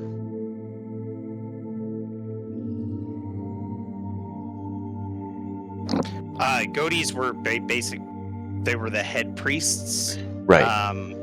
They didn't communicate with a whole lot of people, and then you have the Saith Konas. Those were the ones that could see the future. But whether you have a Godi or a Saith Kona, you didn't really visit them a whole lot, so the town was required to kind of educate each other through story. Yeah, I was thinking kind of like under that, like a local cleric, sort of, hey, this is our local preacher. Usually it's Godi, and then just everybody else. Okay. Their class structure was really limited. There were only 3 levels, and then there were only a few auxiliary roles. Mm-hmm. But it would be like, if Varger is still alive, and if he seems happy and well fed, then clearly he must be following the rules of Frigga properly, and I will go ask him what he thinks I should do. Things like that. Mm-hmm. It wasn't a very secret society. It was kind of common conversation of like, I think I'm pregnant. Oh, that sucks. Do you need me to make blankets for your family? That kind of stuff. Yeah. It wasn't that they come to me asking for like knowledge. I would help them in the process of whatever they were going through that is based on the domain. Like, okay. Yeah. So you like were a Viking midwife. Yeah. Which that's kind of what I was saying was the one he had been helping was more the midwife of the town. So the lesser priest of Frigg, essentially, which they don't technically have that position, but that's essentially what it would be. It's kind of curiosity. Sorry. No, go Would for it. they be willing to accept him so quickly as kind of like a person who is with Frigg so quickly? That's a good question. I was wondering that too, but then I also said in my head, well, I think he's riding on the coattails of his mom a lot. Because his But do mom they is know the his same mom? Kona. Yeah, that she stopped by and spoke with the Jarl, and Oh, okay. when she came into town, everybody kind of had an idea. No, it's cool. That was only in the last episode. So I think I totally agree with you that maybe they wouldn't see him as somebody who's very knowledgeable, but they might assume he's got some of his mother's gift of sorts. And that's why he's more helping out the other one, and Varga would know he could talk to her about it and probably find out who is more than would know himself.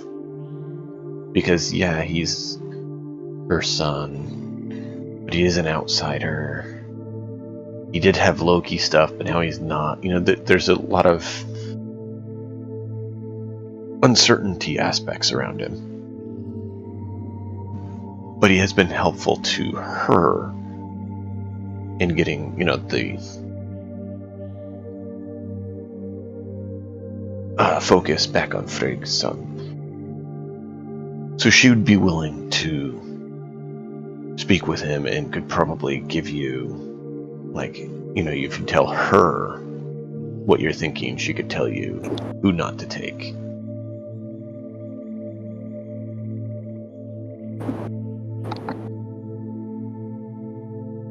That makes sense? Yep. Cool. So, like, in the moment, though, he's like, I have to consult with, before we send people off into fighting these wolves, I have to consult with oh my god, I forget the term automatically.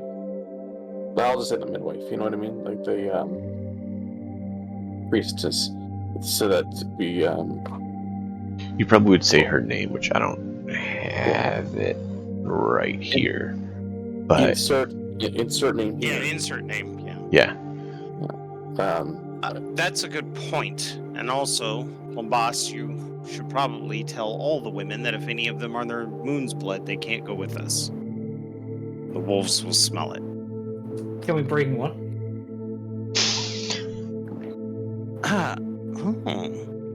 That's not a bad idea. Maybe position her with us. I do not know how I feel about this plan. No, Maybe let's with not us, do they're that. hiding in the bushes. We don't want the people to think that we're bringing someone to sacrifice. It's true. That it's very true. He kind of shudders at the thought about sacrifices. especially given the recent events. All we really need is a bunny. If we get a bunny, I can slit its throat and start draining its blood, and the wolves will find us. Or a cat. Or a cat. True. I do not know how I like about this plan. Oh, I'm just making fun of him. I saw him shudder at a cat paw. Ugh, It's something about cats are disgusting horrid creatures. They're disgusting. I was petting one that wandered into my house when I was laying down in bed, and it vomited all over my bed. And no matter how many times I rinsed that blanket in the river, that stuff was thick like pottage. It's disgusting. That must have been Vigo. Vigo? Yes. He keeps throwing up all the time. You named one of your cats Vigo? The one that threw up all the time, I named it Vigo. Varga, I wonder about you sometimes. I place my hand on his shoulder. What, do you want me to go get your cat? Mike, you named one after me. I hate cats. All right, No. let me at least see it. If it's the worst cat, I'm going to be upset. I'll go find No, Bjork for Bjork. right as you're saying that, Margaret, you hear a familiar noise. And you see this cat. You know which one it is. Comes up with a large, plump pest from town. In other words, it's clearing the town of pests. And you know which one this is. Oh, they found Mute. No, I'm just kidding. Sorry. I was gonna say, look, the cats are helping towards the town. This is Bjork. It's tugging along like that would be a rabbit, like a rabbit the size of itself, nearly, that it has killed. Thanks, that'll do. I've been down and pick up the rabbit. Are you familiar with Norwegian forest cats? Yes, I almost bought one instead of getting my Maine Coon. They're not very small. No, they're the size of. Some of them are the size of Rottweilers.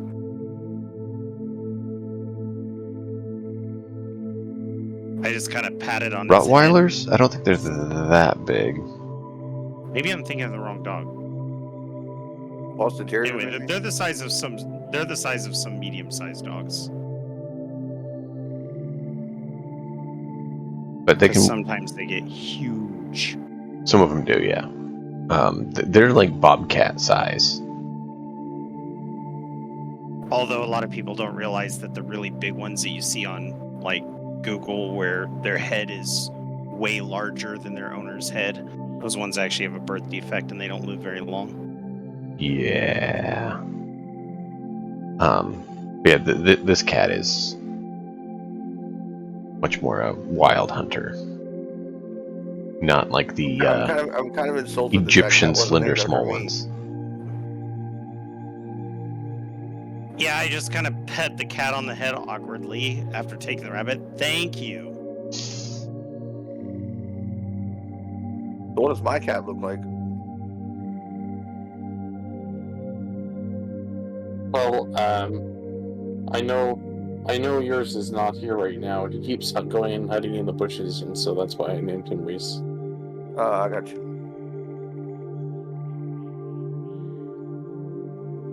Well, shall we head to the Jarl? One quick thing while we're heading to the Jarl, is there a place to buy like whatever they used for paint back then, like the dot on my head, like something like I could like put a handprint on something with, like red dye or red paint or something like that? Yeah, I mean, if you go to the right place, they'll have some of that. I just want to swing by there and grab like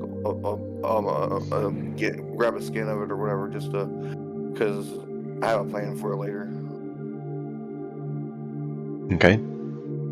All right, that's it. Go ahead and do the Jarl.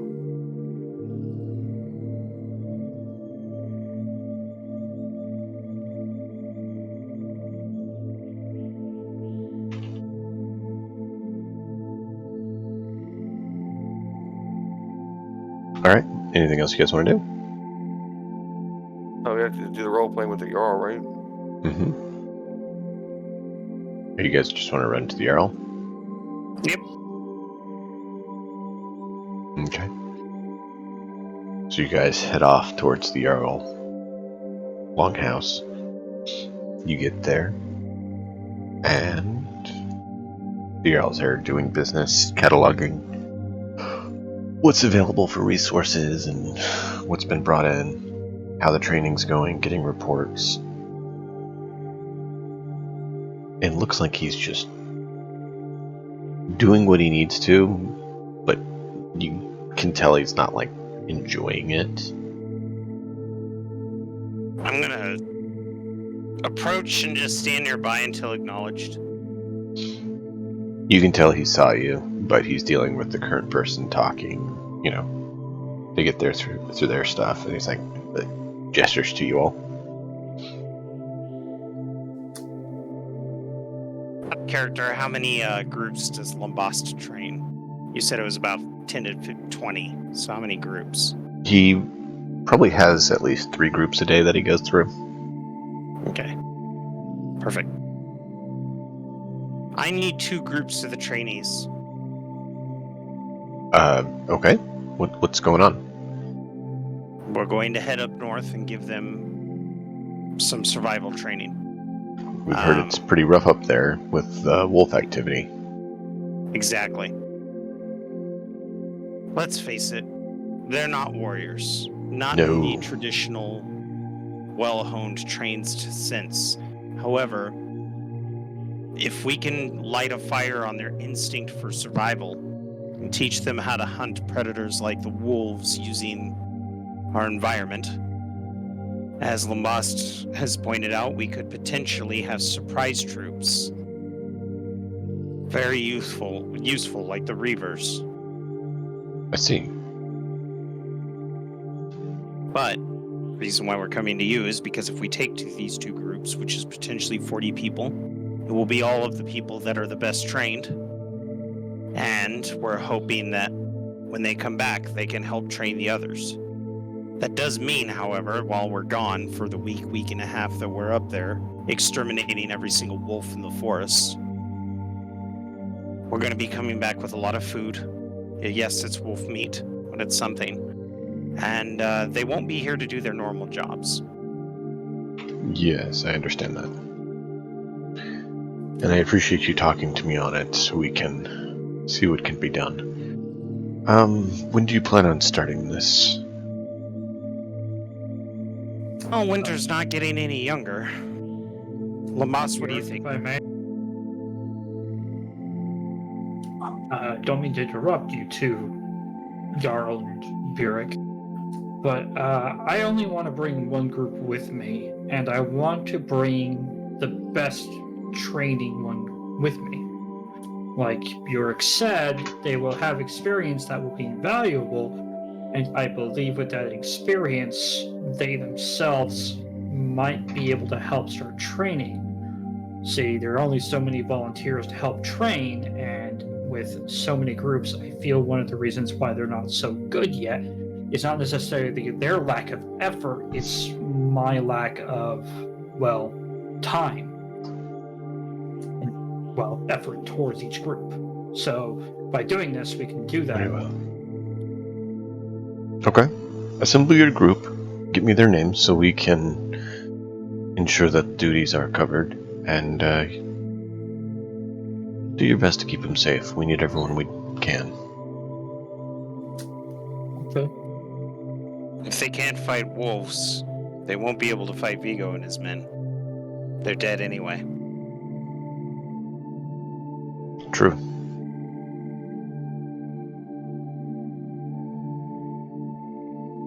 Alright, Lambast. I suggest that Reese and I take point on the survival and navigating through the forest and hunting down the wolves, and you and Vargar take charge of positioning the hunters and organizing that.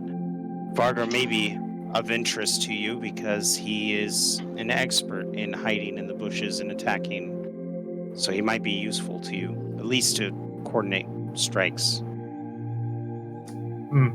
Okay.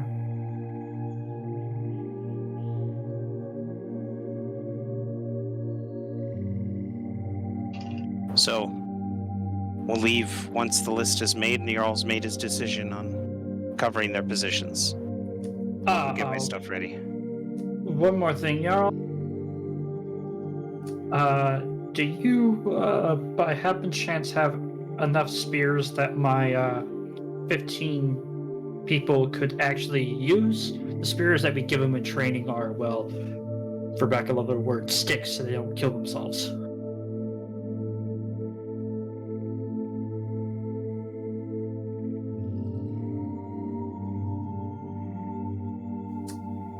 Jarl? Fine.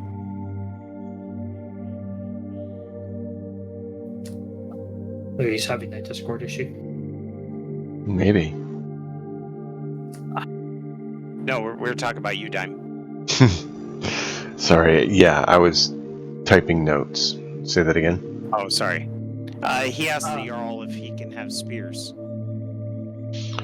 There should be some more coming, I believe today.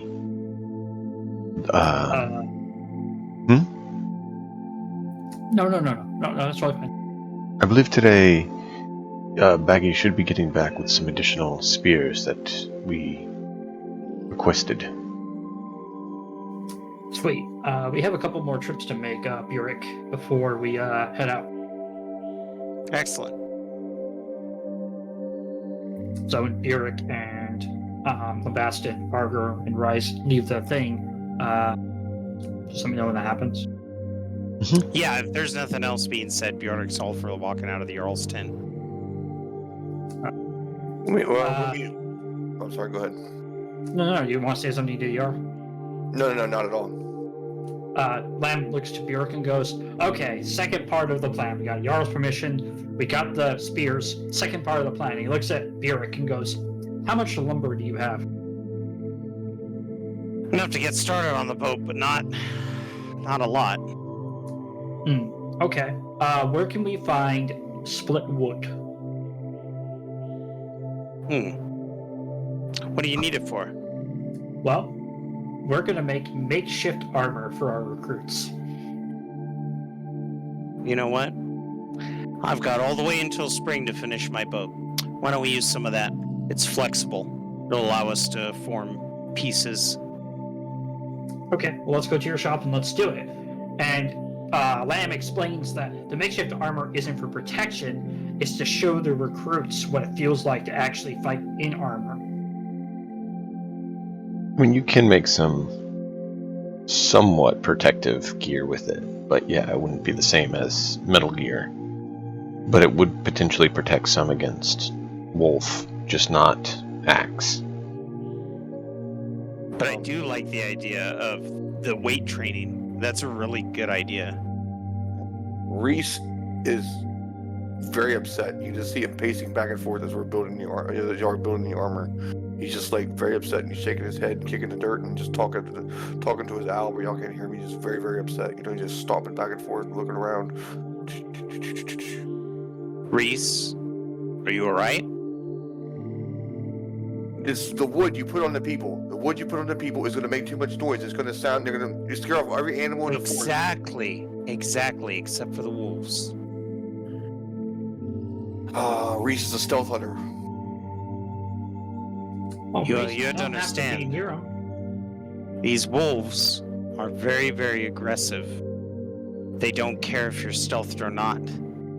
Now, you and I may have the ability to cover our scent and blind ourselves to the wolves' finer senses, but it doesn't matter how quiet these people are. Wolves are still going to smell them. Okay. And ultimately, it's not only about killing all the wolves as much as it is also about training them to fight the raiders. Reese calms down a little bit. And I kind of shoot a glance at Lambast, like I'm going to say it. Lambast is going to roll his eyes. If we run into that creature that's been chasing off the herd, I don't care if our people make noise. They're going to need whatever kind of mild protection we can provide them. I agree. I did not plan on bringing a party, or a group, but we shall be fine. And I agree that the younglings need training. That's where you and I come in. Not only will we be tracking the wolves, I've already got their paths memorized. I could track them very easily.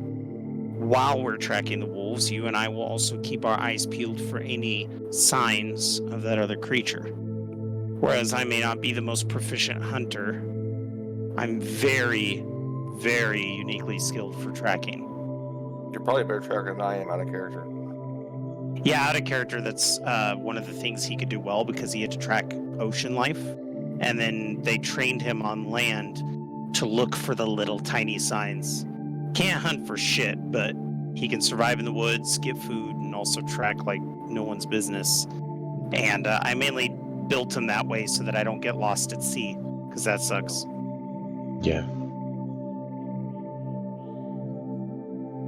It does definitely help with that.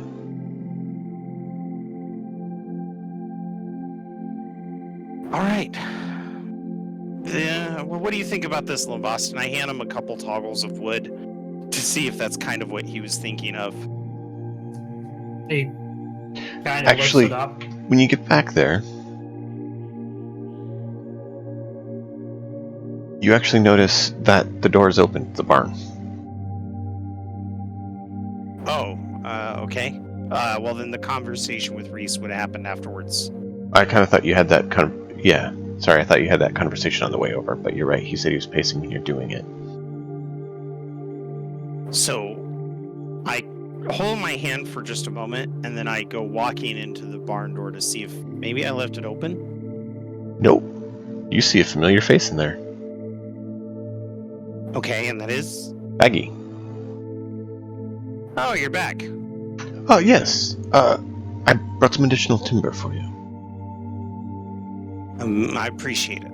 I have a lot of... wants me to tell you that Lambast needs a few of the spears that you brought back. Oh, excellent. I left them up at the house. I got some... They had some pieces I don't see how they'd work on your vessel, but I didn't want to go into details of what you're building because I didn't know if you wanted everyone on the island to know you're doing that or not. So if you have any other need of smaller timber, let me know. All we mostly need right now is food. That is the tricky thing. I've gathered what I can from the other towns that they can spare. Well, as long as it's not taking the space that actual food could. We're gonna go exterminate all the wolves in the forest up north. Very good. And then that should provide us with quite a bit of meat. Should also make things a little bit safer on my travels. I appreciate that. Yeah, that way you'll be able to cut through the forest like you used to. That being said, can we use your wagon? You can use one of them, yeah. Thank you. And of course we're going to need either a mule or a horse. Yeah, I'll see what we can do on that. Good. Go see which one is able and ready. Thank you. If you want, you can finish unloading the timber. He gestures to a few wagons there with heavily laden. Some of them have smaller pieces that wouldn't necessarily fit. It wouldn't fit on the ship. Would not fit on the ship the way you'd want, but others will work for that. Yeah, and I unload what I can use, and then probably transition into the scene that we just roleplayed a minute ago. Right, and some of the smaller ones would actually work for that endeavor. So going back to where we were, So, Bjork holds up a piece of wood to Lambast. How's this? And I put a hole in the top so that a rope or some sort of string can be threaded through to hold it together, instead of just one big piece, like little pieces hanging off. What do you think, Lambast? Lambast picks it up, kind of holds it up and down to check the weight. He's all like, I really don't care how it fits on them as long as they can move in it and it gives them the proper weight.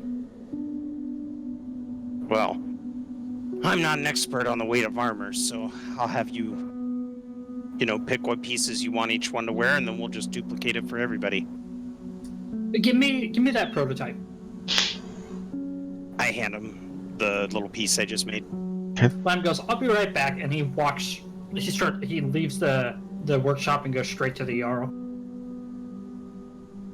Okay. Only trying to get stabbed in the back. Yeah, let me know when I get to the Jarl. I'll play it out there. Yeah, no, if you didn't want to get there, you would walk up there unless there's anything that impedes you. Okay, I wasn't sure if you wanted to give other people chances to roleplay. I walk into if any of them have anything they want to say or do, yeah, that's fine. But if no one replies, then you can just continue on. I don't want to hold you up. I haven't been able to do this in a while, so Reese will just sit down on a part of the boat and play his flute, entertain people while they're working. So that's it. All right. So Lamb walks into the longhouse, I would assume, and looks at the Jarl. What is he doing? Talking with another person. Making a delivery of information.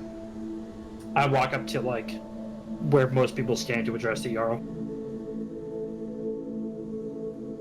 After a while, he finishes, gestures to you. Yes, you're back. May I approach?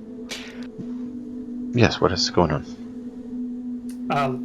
Lamb's gonna walk up, and then like as he comes up, he's all like, "Do you want to go have fun a little bit?" And he like pulls the like wooden like makeshift armor from around him and goes, "We're making these for the recruits so they know how to play in armor. You want to help us?" What do you have in mind? Well, just your advice on how to construct something out of wood so they can wear it and realize what it would feel like to fight in armor. I would do better with metal than wood. Wood is not usually my forte. Yeah, but you look so bored. Because it is. I'd rather be at my forge crafting things.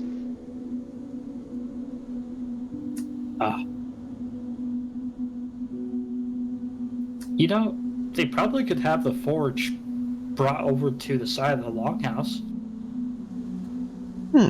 Potentially.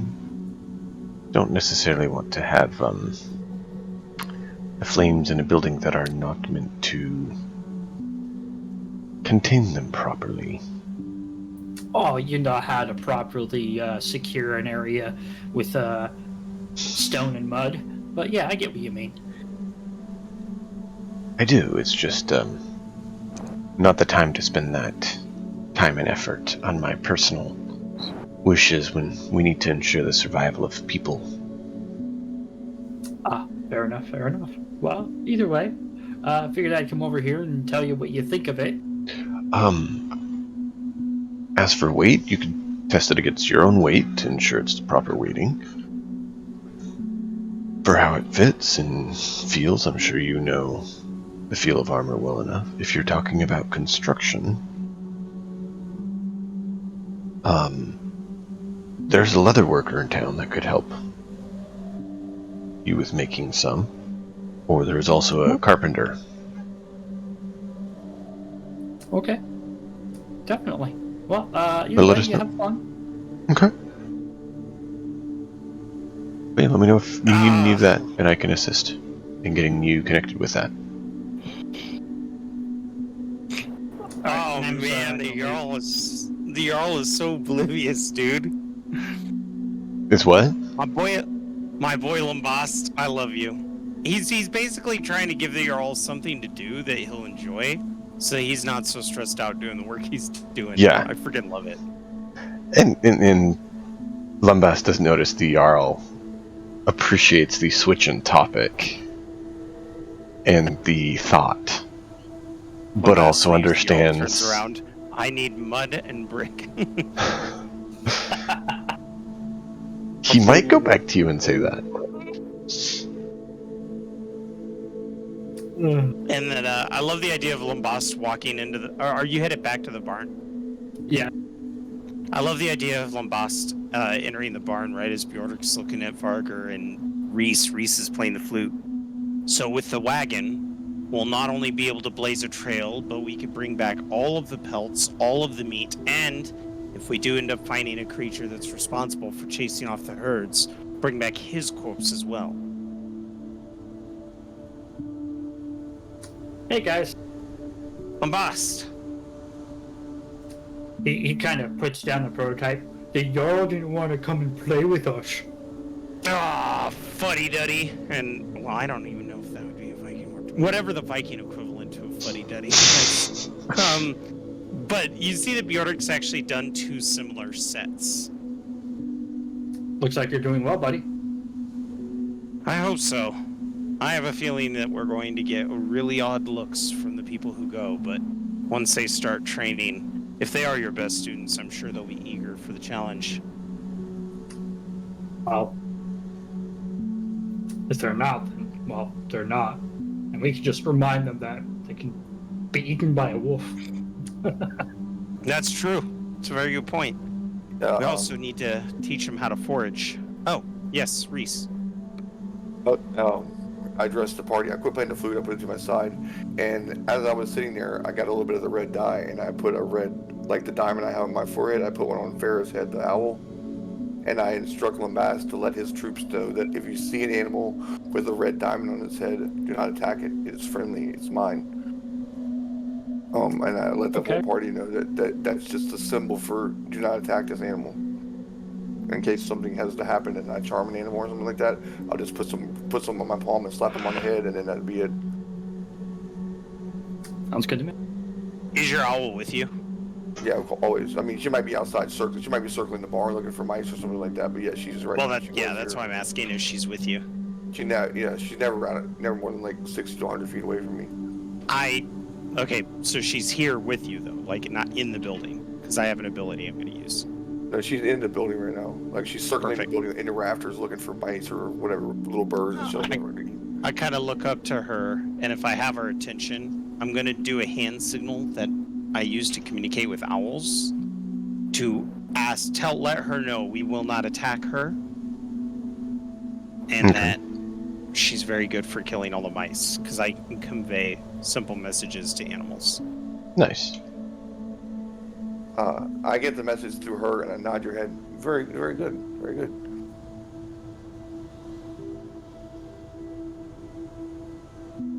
That's pretty cool. Oh, crazy. Three-way telepath. Three-way telepath. Well, that's just it. I can only read animal sign language. Like I can see the way a hummingbird flits and have it convey messages to me that way. Yeah, but if Farrah was halfway in between us and she could see you could send her hand messages and I could get it telepathically, you know, like we have like a little phone system. That's exactly why I wanted to show that. Was so that since you can see through her eyes, I can communicate to her and she can communicate to you and I don't have to speak.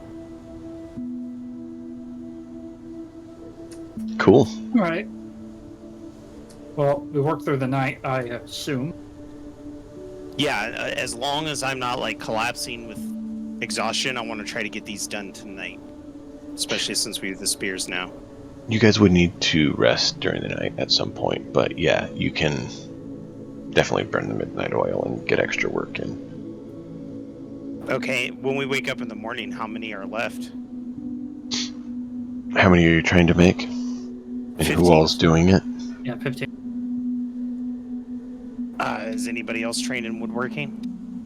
No. Nope. Okay. I have a feeling I'm the only one who can make this roll.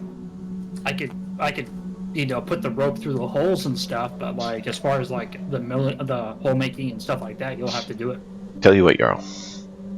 If you want to do, is what I rolled. That's for your ability, the ones you do. If you want to roll a intelligence, what would it be? What's a good skill? We'll do intelligence woodworking. With tools. Yeah, intelligence woodworking. To basically how well you convey to them how to do it, to see what level of assistance they do on this endeavor. Okay. That would be a 21. Yeah, so you're able to actually get all 15 built tonight, with the 3 of them helping. You're able to lay out, I say end because, you know, you're building essentially a blueprint, a design for others to follow. Yeah, like a pattern. Exactly. And so you're able to make it well enough that they can follow it without having the skill of doing so, that you oversee them. You know, you help out make some of your own, but you're overseeing theirs and making sure that it gets done and they're able to pull it off.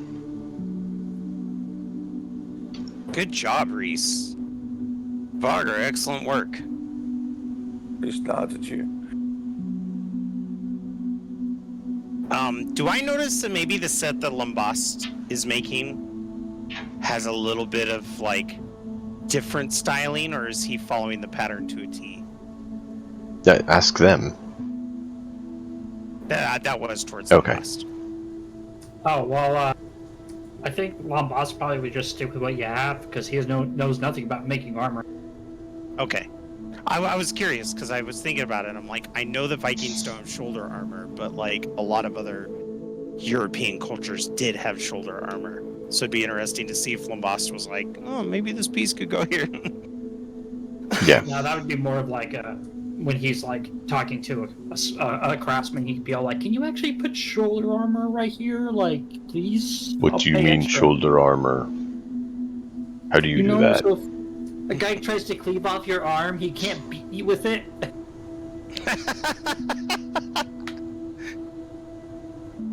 That's the only way to convey to these barbarians what you mean. Oh, I love that. Well, I mean, what's fun is basically the culture we flavored his off of. Very much, armored. Oh yeah, the Teutons They were known to have some of the most and best and most straight advanced. from the Byzantines. Like they had some of the most beautiful armor. Mm-hmm. And the sole reason why people think Vikings had horn on their armor was because of the Teutons. Which they didn't. They didn't. That's so stupid. In fact, most of them didn't even wear helmets. You always see these Viking shows where 3/4 of them have helmets. I'm like, they didn't have the metal for that. I mean, there's a reason they had axes and spears more common. Right. The amount of metal required for a spear is a lot less than for a sword. I always tell people, if you want to know what Vikings actually wore, watch Gladiator. The Germans that charge out of the bushes, that's what Vikings wore. Yeah, right. Isn't it sad that you have to go with a movie like that for Vikings? It's like Space Wolves. Think lots of fur. Yes. Very rarely was there even leather armor. Well, people like to think leather armor is a lot more common than it was. Yeah, you need It's a animals. lot of work to make leather. Yeah, and that's why you wouldn't use it. The cold doesn't do it any good. No, you wouldn't make leather armor. Hide armor, maybe, but it's more just hide clothing. Yeah, exactly. So we all look like we're wearing our Gucci like fur coats. Yep. Quilted gambeson? Sure. But I will say though, the idea of us not having the fur to make the coats, but also weighing this armor down to be the same weight and same like restrictions as fully geared in furs is a brilliant idea, which is why Bjork's 100% behind it. Mm-hmm. And who knows, if this works out and the armor accidentally proves to be a boon, we could make like splint mail, because Viking splint mail was the thing. It just happened towards the tail end and it was made out of wood weaved into furs. This is out of character. What about thinking that actually, Bjork, that idea, like, what if you could actually make armor with it, and you pause as you're saying this, you look over at Lambast and his armor, and you start thinking, that's actually doable. And much easier to make. So he's thinking like, Because you remember what he found in the... Yeah. Now, his is actually a metal lamellar. But you could do it with wood or metal. And that is fairly flexible and could work. I might need to get that and, see what I can do to try to replicate that. Reese, you said something out of character? Yep. I was wondering about the skinner. Like, I know how to skin animals and all that stuff, but do these peasants know how to... Everybody... I mean, probably with this culture it's not a problem, but I was wondering if we kill a lot of wolves, there's going to be a lot of skinning to be done. Should we bring a skinner along with us? I think that's why we have a wagon. Yeah, that's why we have a wagon, and also most people made their own clothing, so I would say that 95% of the Viking culture knew how to skin an animal, because they also had to hunt for themselves too. Okay, just making sure. But that's actually a good point. You and I can probably skin with greater efficiency, kind of like when you play Red Dead Redemption 2 and he's able to get like the deer skin off in 4 moves in one piece. Professional skinners were that good. Be a little more than 4 moves, but I know what you mean. Yeah. Out of character, my character Lamas would not know this, but another thing you can do with for clothing, for armor, is that because fabric and stuff was a lot more common, is people actually used to take the clothing they had, or rather gamisons, and they used to actually soak it inside of rendered down concentrated fat water. And then after a bit, it would become really hard and crusty, but it became almost slick. So when people were trying to actually cut you, it would slide off on the sides and stuff. And they would only do it on specific areas that allowed it to slip across. Or the other idea was taking pine pitch and charcoal. You could make a tar that was a bit more resilient, and people actually used to use that on their wool and stuff to make it a lot more resilient. But then they kind of ditched it because they became kind of like, you know, a book of matches when they got shot with fire arrows, which was very unrealistic, but it happened a lot more than we think. The Vikings used to make helmets out of skin and hide and then cover them in pine tar, but the problem was in the summertime, the tar would melt every year. It would get sticky. But yeah, the other reason why I'm loading the wagon is because I'm on a morbid side, expecting us to bring home some wounded. Oh. It's very possible. And I don't mean them. I'm worried about us. We're really good bait. So far, every time we've tried to sneak past something, it's failed. Well, I mean, I let you roll. Yeah, that's the problem. I wish you would just say I succeed. The problem is you put it in my hands, Time. Oh, so I'm supposed to just let you... DM, have you? It's terrible. I have. I roll so many ones. Hey, I may not always be able to make it to your streams. That's with you. But I watch every single one. My rolls suck.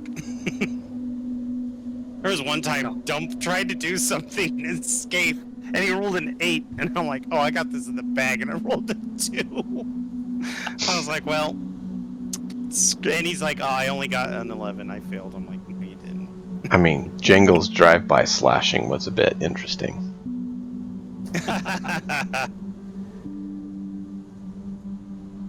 All right, so with what time it is, the actual fight and stuff we'll probably need to do next time. Yeah. But we've made some good progress. You guys have some ideas. One thing I would like to say is I don't want any of the recruits to bring rations. So nobody's bringing food. Because not only can I find food for technically most of these guys, I'd like them to learn how to live off the land, because if they can do that and we do run out of food, they can teach others how to live off the land. Maybe starvation won't be our doom. But I want to try to leave as early in the morning as possible. You will have the issue that it's the wrong time of year for doing a lot of forging.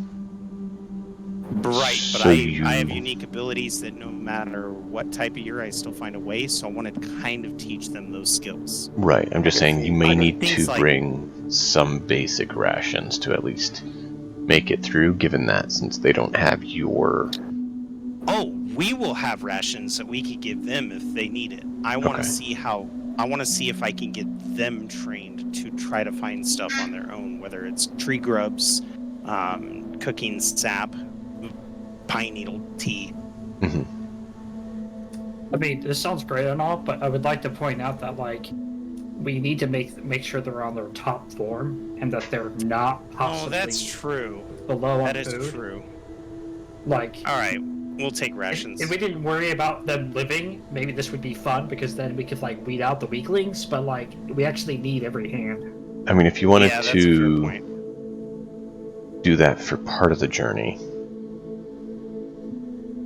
Well, it's and not that- then when you camp, you give them a full meal and get them ready before the hunt. That could work too. But yeah. I think if we did do anything, what I'd want to do is work with Lambast on like military rations. Like, here's your meal for the day, make it last. You know. Yeah. But yeah, he's right. They should be well fed, considering not only are we going to be fighting really aggressive wolves that almost murdered us last time, but also there might be something else in the woods we run into. Maybe a Sam Squanch. No, there's no Sam Squanch. Dang it. There's worse. Oh, great. Same scratches. The puka in the woods. But yeah, as long as we're ready, I think starting off with us heading towards forest, because I think you said it was, what, a day and a half from here to get to the one that's below that tower? Well, Holler, let me I think pop you said. the map up so we can talk through it. So if you head straight north, that's about a little over a half day's travel to get to the edge of the forest. Because it's no road, right? So on a road you can get pretty far. But it's off-road going that way, so it takes a little bit more because it's no, wagon-built terrain. You're walking And through that's where the wolves untamed. are, right? Yeah, straight north. That band of forest is where the wolves are. And so it takes you about a half day to get to the woods. And then in the woods, it's going to be harder for the wagon, so that's going to really slow you down. So And we that's can gonna get through the be- mountain pass. Okay. I thought maybe we were going to have to go through a pass that was going to limit our speed. No. Not to that extent. Going through the forest is going to limit your speed, though. Okay. So, I will say, though, that I do have an ability, although you can veto this, because I think it's one of the most overpowered things that Rangers have, where, let's see, let me just make sure before we end it so that we know what we're dealing with.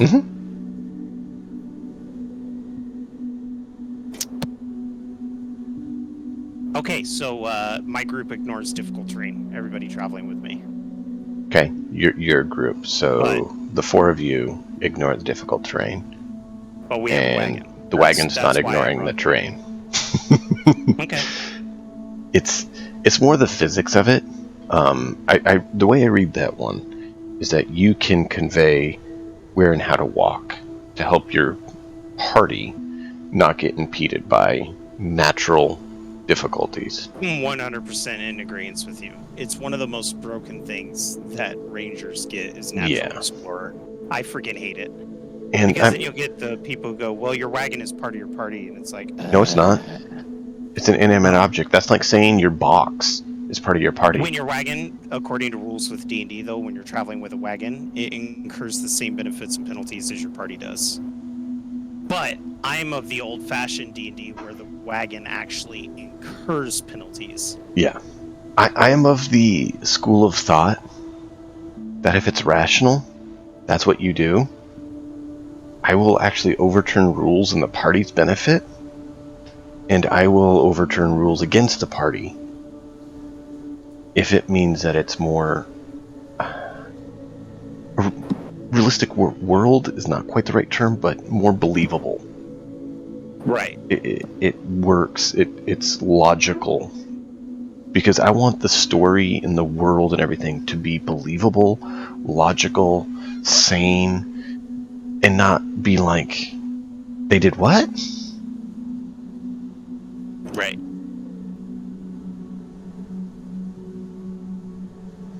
So, Other yeah. than that, I think we're ready for next session. So next time when we pick up, we will take up with you guys being there at the edge of the forest, probably. And then basically start having rolls of where you go in the woods and how hard that is, like how, difficult it is to get through. That one's actually going to take some navigation rolls and stuff to basically determine how easily or difficult it is for you to find the right path through the forest that the wagon can go. The forest isn't built to be convenient for a wagon. It is a forest. It will when we're done. We're gonna make Maybe. the forest our bitch. Good luck with that. I think nature's kind of proven the last couple of years the other way around with people. Nonsense. Wait, what? Yes, you didn't almost have your place burned down. You're right. So, Nonsense. We talked about it's just barbecue, right? Yeah, a no, they didn't. 1,000-acre barbecue. Yeah. Well, I was also meaning the other thing where you have the reverse issue up there that was down south of where it got so hot compared to normal that you had your wires melt because they weren't built to handle it. Where in the south, they had the weather so cold that they had all sorts of electrical problems because they didn't have it built to handle it. So Don't you bring global warming into this game, you fiend. Yeah, gosh, just like Didn't say I did. exist. There's just one tribe of Viking that's doing all the pollution. Oh yeah, Well, we burn everything. keep in mind, it's not pollution that's your issue in this game. It's the fact that, Ragnarok is looming closer than it should. What if pollution causes Ragnarok? Oh my god. That Makes so much sense. Wait. Global warming? The fire giant?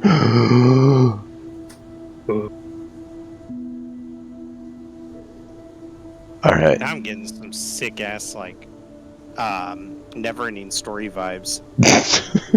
The nothing. Thank you guys for coming out and hanging out, having a great time. I hope you all viewing had a great time with this.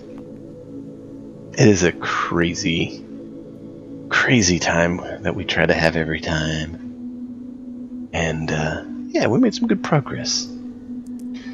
We have everyone's personal stories going and everything, and know what we'll do next week, and then definitely think about anything else you want to accomplish as downtime activities during the winter months. And we'll pick up next time with dealing with the wolves and maybe something else. Until then, as always, enjoy the story. We'll see you all next time. Bye!